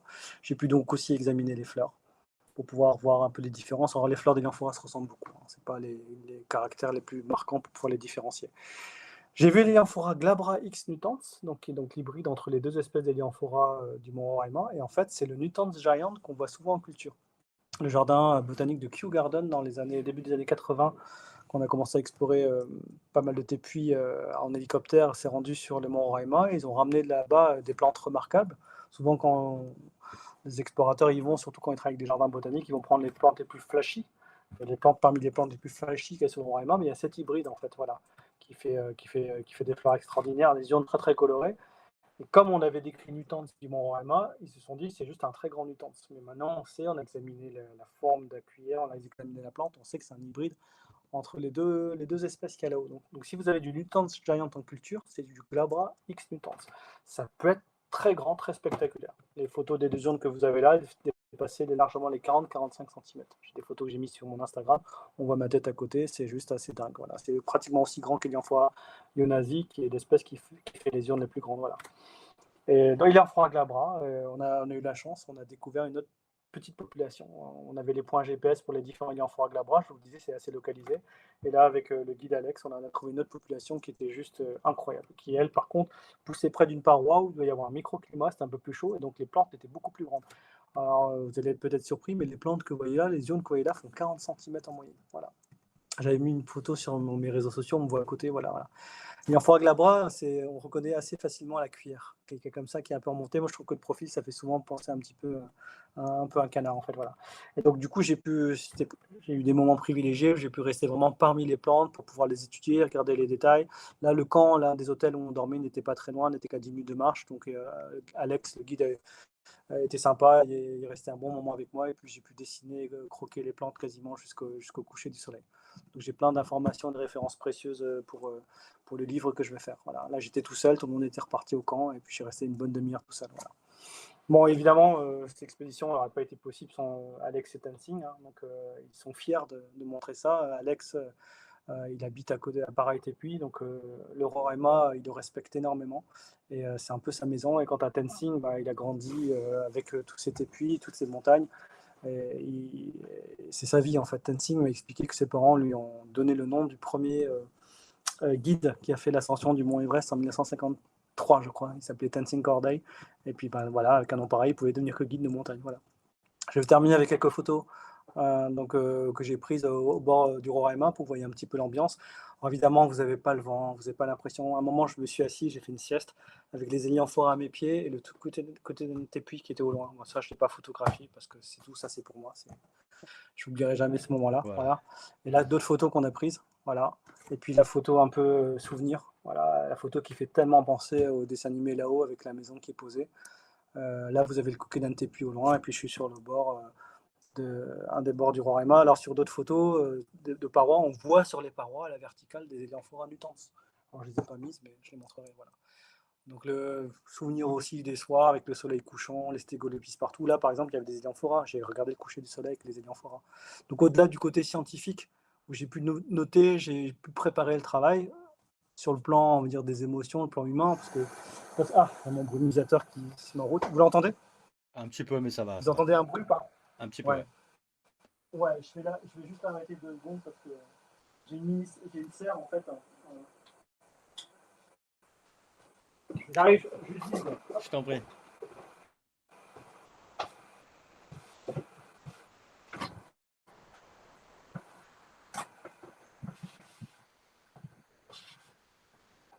Je suis là. Vous avez peut-être vu sur la caméra, j'ai une serre d'intérieur derrière et là, le brumisateur est en route, ce qui me fait comprendre que je dois bientôt terminer.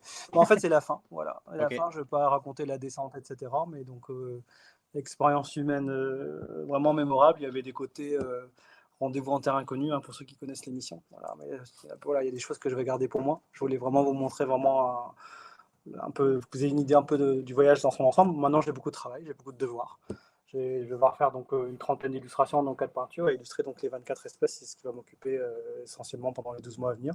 Et donc ces bouquins sortiront. Bon, je ne suis pas là pour faire de la pub pour les bouquins, hein, mais je suis très content. après avoir passé des années à écrire des articles, des nouvelles espèces, de participer enfin à mes premiers livres, et je me sens vachement honoré, notamment d'être à côté de gens comme Andrés Coustuba, Charles Brouard-Carias notamment, voilà, ou Stewart. Voilà. Donc on va essayer de faire du bon boulot, il y aura une clé de détermination, il y aura toutes les espèces, avec des milliers et des milliers de photos, et puis voilà, des dessins, j'espère, à la hauteur. Voilà. Je vous remercie. Un peu long, mais bon, j'ai fait de Ça mon mieux. marche, c'était parfait. Écoute, moi je pourrais t'écouter pendant des heures. Je pense que c'est le cas de tous les gens qui sont dans le chat. Du coup, C'est tu sympa. peux refermer ta présentation si tu veux. On va récupérer ta webcam si tu peux l'activer. Hop, je vais faire ça en attendant que tu Là, je l'ai activé, reviennes. c'est bon? Ouais, alors attends, je vais reprendre ma fenêtre qui doit être. On est où? On est là. Ouais, alors tu peux activer ta webcam en bas et. Alors j'arrête le stream. Alors, je l'ai activé Ok, si c'est normalement. bon, c'est bon, c'est bon. Ouais. Laurent, tu peux nous rejoindre si tu veux. Hop. Tu peux fermer ton stream par contre. Je sais pas si tu peux l'arrêter en bas, arrêter ton partage d'écran. Tu parles de moi? Ouais, ouais, ouais. Euh, Arrêter Ouais, stream. c'est bon, c'est parfait, C'est ouais. bon là? Ouais, Ouais, ok, ça c'est marche. parfait. Ouais. Laurent, si tu veux nous rejoindre et mettre ta caméra, si tu es là, n'hésite pas. Yes, parfait. Je vais enlever les. Évidemment que tu es là. J'aurais raté ça pour rien au Il monde. s'était endormi. Alors, Pour rien au monde. Tu mec. m'étonnes, tu parles. Pour rien au monde, j'aurais loupé ça. Bon, bah écoute, c'était Ah, parfait. putain, Il y a ça eu fait plein de, rêver. Hein. il y a eu plein de questions, il y a eu plein de photos incroyables. Il y a eu quelques bugs de photos, mais je pense que ça va, Désolé. ça a pixelisé un peu. Bon, c'est pas grave, Ouais, ça je allait, pense que ça a franchement, quand même c'est bien pas marché, ouais. beaucoup. Tu as beaucoup de merci, d'excellents, d'autres Merci. questions aussi dans le chat que j'ai notées. Je vais peut-être te Ouais, les donner. vas-y. J'en ai noté 3. La première, c'est une question sur le système digestif des Elianphora. Et je crois que c'est El Mhm. Turco qui disait, concernant le système digestif des Elianphora, la plupart des Elianphora ne produisent pas d'enzymes digestives. Et ils digèrent Mhm. grâce à certaines bactéries. Et du coup, j'aimerais savoir si les Ouais, c'est ça. Elianphora arrivent à avoir des bactéries nécessaires à la digestion des insectes en culture autre que le milieu naturel. Ou est-ce que les bactéries qui réalisent la digestion chez les Elianphora sont seulement disponibles en milieu naturel et non en culture en terrarium ou autre? Moi, je t'avoue que je sais pas au niveau du détail, enfin, j'ai pas lu d'article scientifique là-dessus. Ce que je sais, c'est que clairement, les proies sont digérées en culture. Enfin, pour avoir déjà testé de mettre des proies à Ouais. l'intérieur, elles finissent par être assimilées. J'ai déjà fait l'expérience de mettre des petits insectes et d'ouvrir l'urne ensuite, je sais pas, 2-3 mois après, il restait que de la bouillasse. Hein, donc voilà. Alors après, est-ce qu'il y a vraiment assimilation? Je sais pas, faudrait examiner. Mais normalement, en culture, il doit y avoir des bactéries locales qui peuvent faire l'affaire aussi. Mais je n'ai pas Ok, lu à ce sujet. ça marche.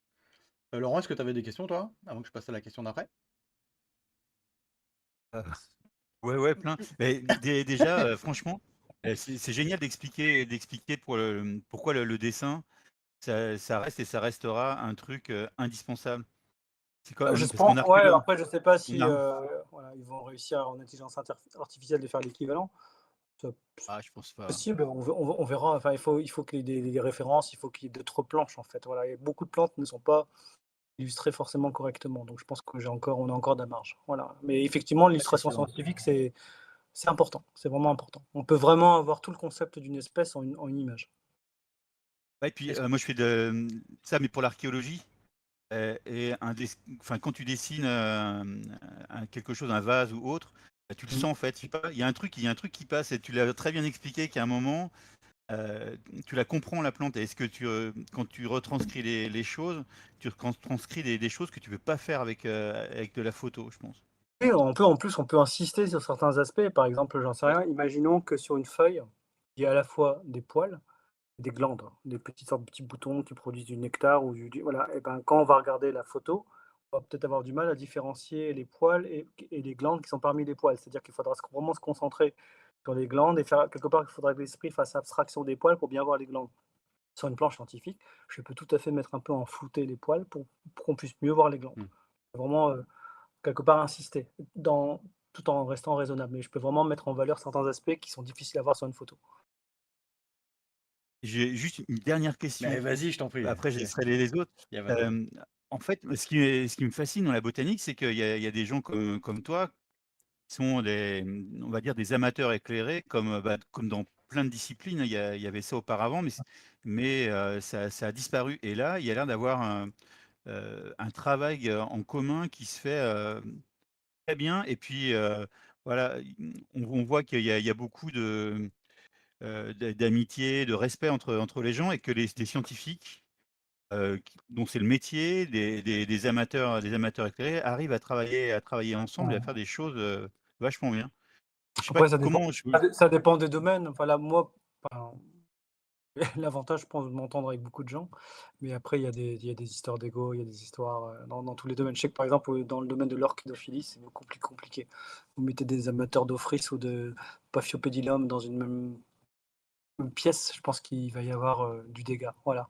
Il se trouve que dans les éléphants, on se connaît tous et on s'entend bien dans l'ensemble. Et puis, c'est tellement compliqué de les travailler qu'on voilà, on sera plus fort en équipe, forcément. Voilà. D'accord, donc c'est vraiment l'humain en fait qui prime, c'est En tout bien, hein. cas, voilà, on s'entend, ce qui n'empêche pas de s'enguirlander de temps en temps, hein, voilà. Mais bon. Heureusement. Ouais, c'est ça la Ouais. science, hein, c'est Ouais, c'est normal. ça la science, ouais, exactement. T'avais une question dans le chat pour savoir quel Elianphora pour débuter en culture, pour les gens qui n'en ont pas encore. Tu commencerais par quoi? Ah, les hybrides, c'est ce qu'il y a mieux, hein. Il y a Heterodoxa X minor, Heterodoxa X nutans, Heterodoxa X ionasi, un grand hybride très très joli, c'est Mhm. vraiment ce qu'il y a de mieux. Sinon, des plantes comme minor ou nutans, c'est plutôt facile de culture. Ouais, c'est plutôt facile de culture. Moi, je commencerai par celle-là. Je tenterai pas des plantes comme Elianphora ispida ou Serracea, c'est quand même plus compliqué. Après, voilà, quand on dit facile, ça dépend. Si vous avez une serre qui a déjà des bonnes conditions island parce que vous cultivez des Nepenthes, ça serait quand même plus facile. Mais pour quelqu'un qui débute en fait dans les carnivores, ouais, je commencerai par les hybrides, tout Ok. simplement. Et si ça fonctionne bien, pourquoi pas tenter une espèce comme minor ou nutans. Le 8 mai, pour la journée mondiale, tu étais venu pour une table ronde et tu nous avais dit que tu avais modifié un peu tes conditions de culture suite à ton voyage, si je dis pas de bêtises. Est-ce que tu peux Mhm. nous dire rapidement ce que tu as changé, juste par curiosité? J'ai changé les lampes et là, je peux te dire que ça crache. Ok, C'est- d'accord. c'est- T'as mis plus fort, c'est ça? Parce qu'en fait, je parlais tout à l'heure des 3 degrés de l'équateur. J'ai Ouais, pris des coups de soleil plein de fois alors que les journées étaient grises. Parce que j'ai mis un ok. peu de crème solaire, mais je n'étais pas très sérieux. Je me suis dit que ça irait. Et je peux te dire que même quand il fait gris, alors j'ai pas pris mon luxmètre avec moi, mais les plantes sont très colorées. Voilà. Alors ceux Ok, qui ont, ça il marche. peut y avoir des élymphoras verdâtres avec une petite cuillère rouge. Et franchement, la majorité des élymphoras que j'ai vus étaient vraiment très très colorés, alors que ok, j'ai pas eu de pluie pendant 4 jours, mais la majorité du temps, c'était grisâtre. Voilà. Et par contre, quand il y a du soleil, c'est incroyable. En fait, l'intensité lumineuse est importante même quand il y a un voile nuageux. En fait. Ok, bah, je vais rapprocher C'est un peu clairement mon ça. rail de LED alors. Mm. Je vais modifier aussi. D'une manière Euh, progressive quand même. ouais, Ouais. ouais, ouais, ouais. Mm. Est-ce qu'il y a des expos sur les plantes carnivores que tu recommandes? Qui était une des premières questions. Bah oui, bah, par exemple, là, il y en a une, enfin, je peux pas y aller, mais il y en a une, je crois, le week-end du 13 juin, bah, à Mira, près de Venise. En fait, à un moment, voilà. C'est-à-dire que si on est passionné, on trouve l'équilibre entre, on va dire, les avantages et les inconvénients. Si à un moment, ça devient vraiment important comme passion comme moi, on envisage éventuellement d'aller même à l'étranger. Et en Ok. Europe, il y a régulièrement des expos. Il y a l'EE, hein, le European Exhibition Exchange, qui est tous les 2 ans. Cette année, donc c'est à Mira, près de Venise. Bah, là, vous avez des grands cultivateurs de plantes carnivores. Ça a souvent lieu dans un jardin botanique. Donc, il y a une exposition, il y a des conférences. Voilà. Après, souvent, c'est en anglais. Et pour un certain nombre de Français, c'est toujours un petit peu une barrière, en fait. Voilà. Mm. Il y avait une année, le E, c'était à Nancy. Ouais. Voilà, c'était intéressant. L'ICPS, c'est la conférence, c'est un cran au-dessus, organisé par l'Association internationale de plantes carnivores, c'est tous les 2 ans, c'est à Tokyo. Et là, l'année prochaine, ça va être Leiden, au mois d'août, le 23 août. Et moi, j'y serai, parce que je suis membre de l'ICPS. Ok. Et donc là, pareil, il y a des super conférences et tout ça. J'ai envie de dire, même s'il y a de. Alors après, le budget, c'est une chose, hein. Est-ce que j'aime les plantes assez pour aller prendre un week-end aux Pays-Bas, payer 2-3 nuits d'hôtel, etc. C'est un budget. Mais, et ensuite, est-ce que je les aime assez aussi pour aller me frotter un peu éventuellement à la langue étrangère avec des vendeurs étrangers. Sinon, si on reste qu'en France, pas forcément être limité. On peut attendre le moment où ça va arriver en France, mais ça veut dire que ce sont des Français qui vont organiser ça, hein. Il y avait une année, l'ICPS était à Lyon. Donc c'est un jardin botanique de Lyon, mais Ouais. bon, ça va être, je sais pas, ça reviendra pas avant 10 ans, quoi. Sinon, le mieux, c'est ça. Et sinon, bah, il y a les antennes locales comme l'association Dionnet, dont je fais partie aussi, qui participent régulièrement à des expositions. Là, par exemple, je sais que au jardin botanique, le jardin suspendu du Havre, ce week-end, j'en profite pour faire de la pub pour les copains. Ouais. Bah, les copains de Dionnet Normandie font une journée où ils présentent les plantes carnivores au jardin suspendu du Havre ce samedi. Ok. Voilà. Moi, je n'y serai pas parce que je suis occupé. Mais voilà, c'est l'occasion. Il y a forcément, si on se connecte sur des associations, même sur des pages, il se passe des choses. Il se passe des choses. Mais après, vraiment, pour en prendre plein les yeux, il faut aller à ces manifestations européennes ou internationales. Franchement, celle de Leiden, si vous pouvez y aller l'année prochaine et que vous êtes dans les plantes carnivores, même depuis longtemps, mais que vous n'avez jamais été voir, allez-y avec un copain ou deux. Alors, peut-être prévoir quelques centaines d'euros pour le week-end, sans compter les plantes, mais Ouais. c'est Sans c'est compter les une autre plantes, ouais. dimension. C'est une autre dimension. Quand vous voyez le stand d'Andras Wistuba ou le stand des autres, Ouais. Pour l'avoir c'est vu, dingue. le et oui, oui, non, c'est sûr. Mm. D'ailleurs, Mm. oui, ce serait pas mal qu'on y aille pour faire. Tu veux qu'on y aille, Laurent? Est-ce que tu es dispo? On fait une table ronde de là-bas? Bah ouais, moi j'aimerais bien. Ouais. Mm. On fait une table Moi, ronde j'y de serai en là-bas, tout il n'y a cas. pas de problème. Ok, c'est Mm. Ouais, noté. je pourrais pas aller à Venise là, mais bon. Ouais, Les Pays-Bas, pourquoi pas? Bon, on va y réfléchir. Tu avais une ouais question pour Pays-Bas, ouais. savoir si tu ferais, si tu as fait ou si tu feras des livres en français. C'est une question que je me pose. Alors, en tant qu'illustrateur botanique, j'aimerais bien, quand j'aurai assez d'illustrations, faire un livre sur mon art, en fait, avec mes planches, mes noirs et Ok. blancs, les dessins, et un mix sans doute des photos de voyage aussi. Voilà. Et si je le fais, je pense le faire en anglais d'abord. Et s'il y a un auditoire, je le ferai en français aussi. Ouais.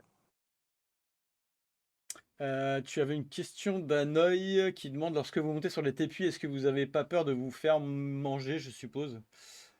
De faire Mangé par. migrer, non, pardon, de faire migrer des insectes nuisibles. Pardon, non, ça y est, j'ai compris ce qu'il voulait dire.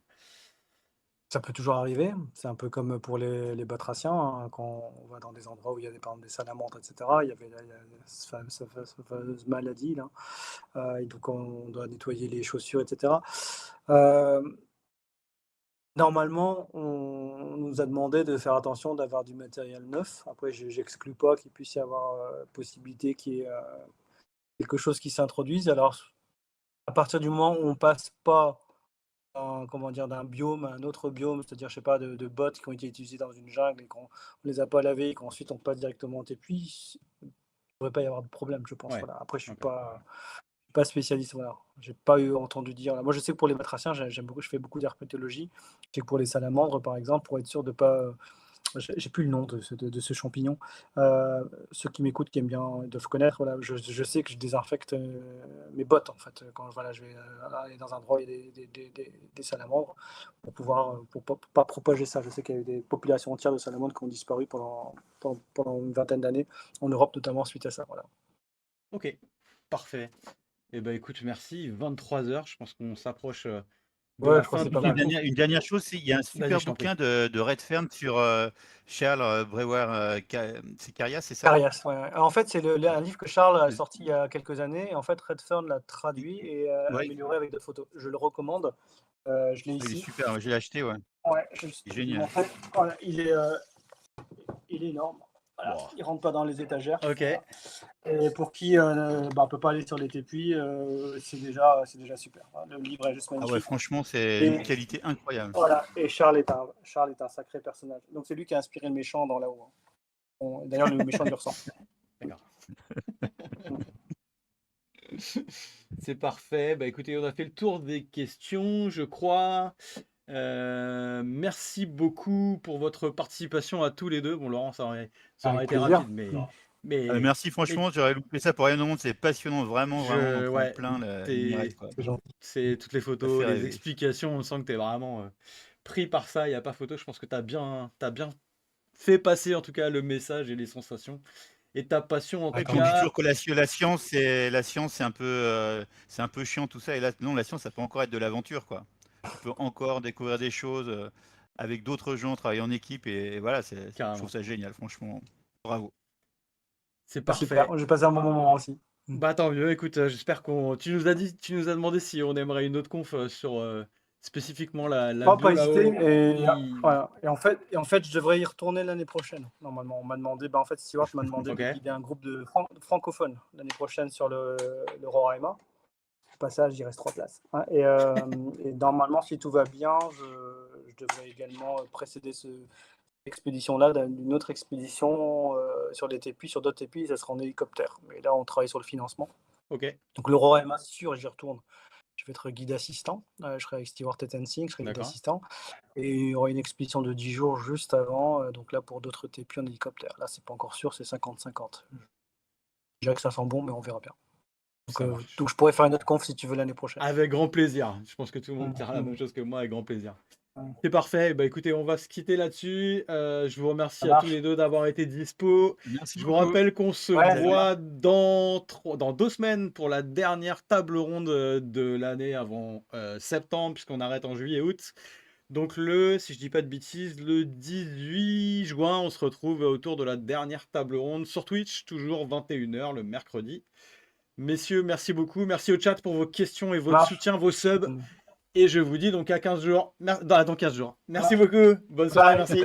Salut. Ciao, Bani. Salut, Ciao, salut. ciao.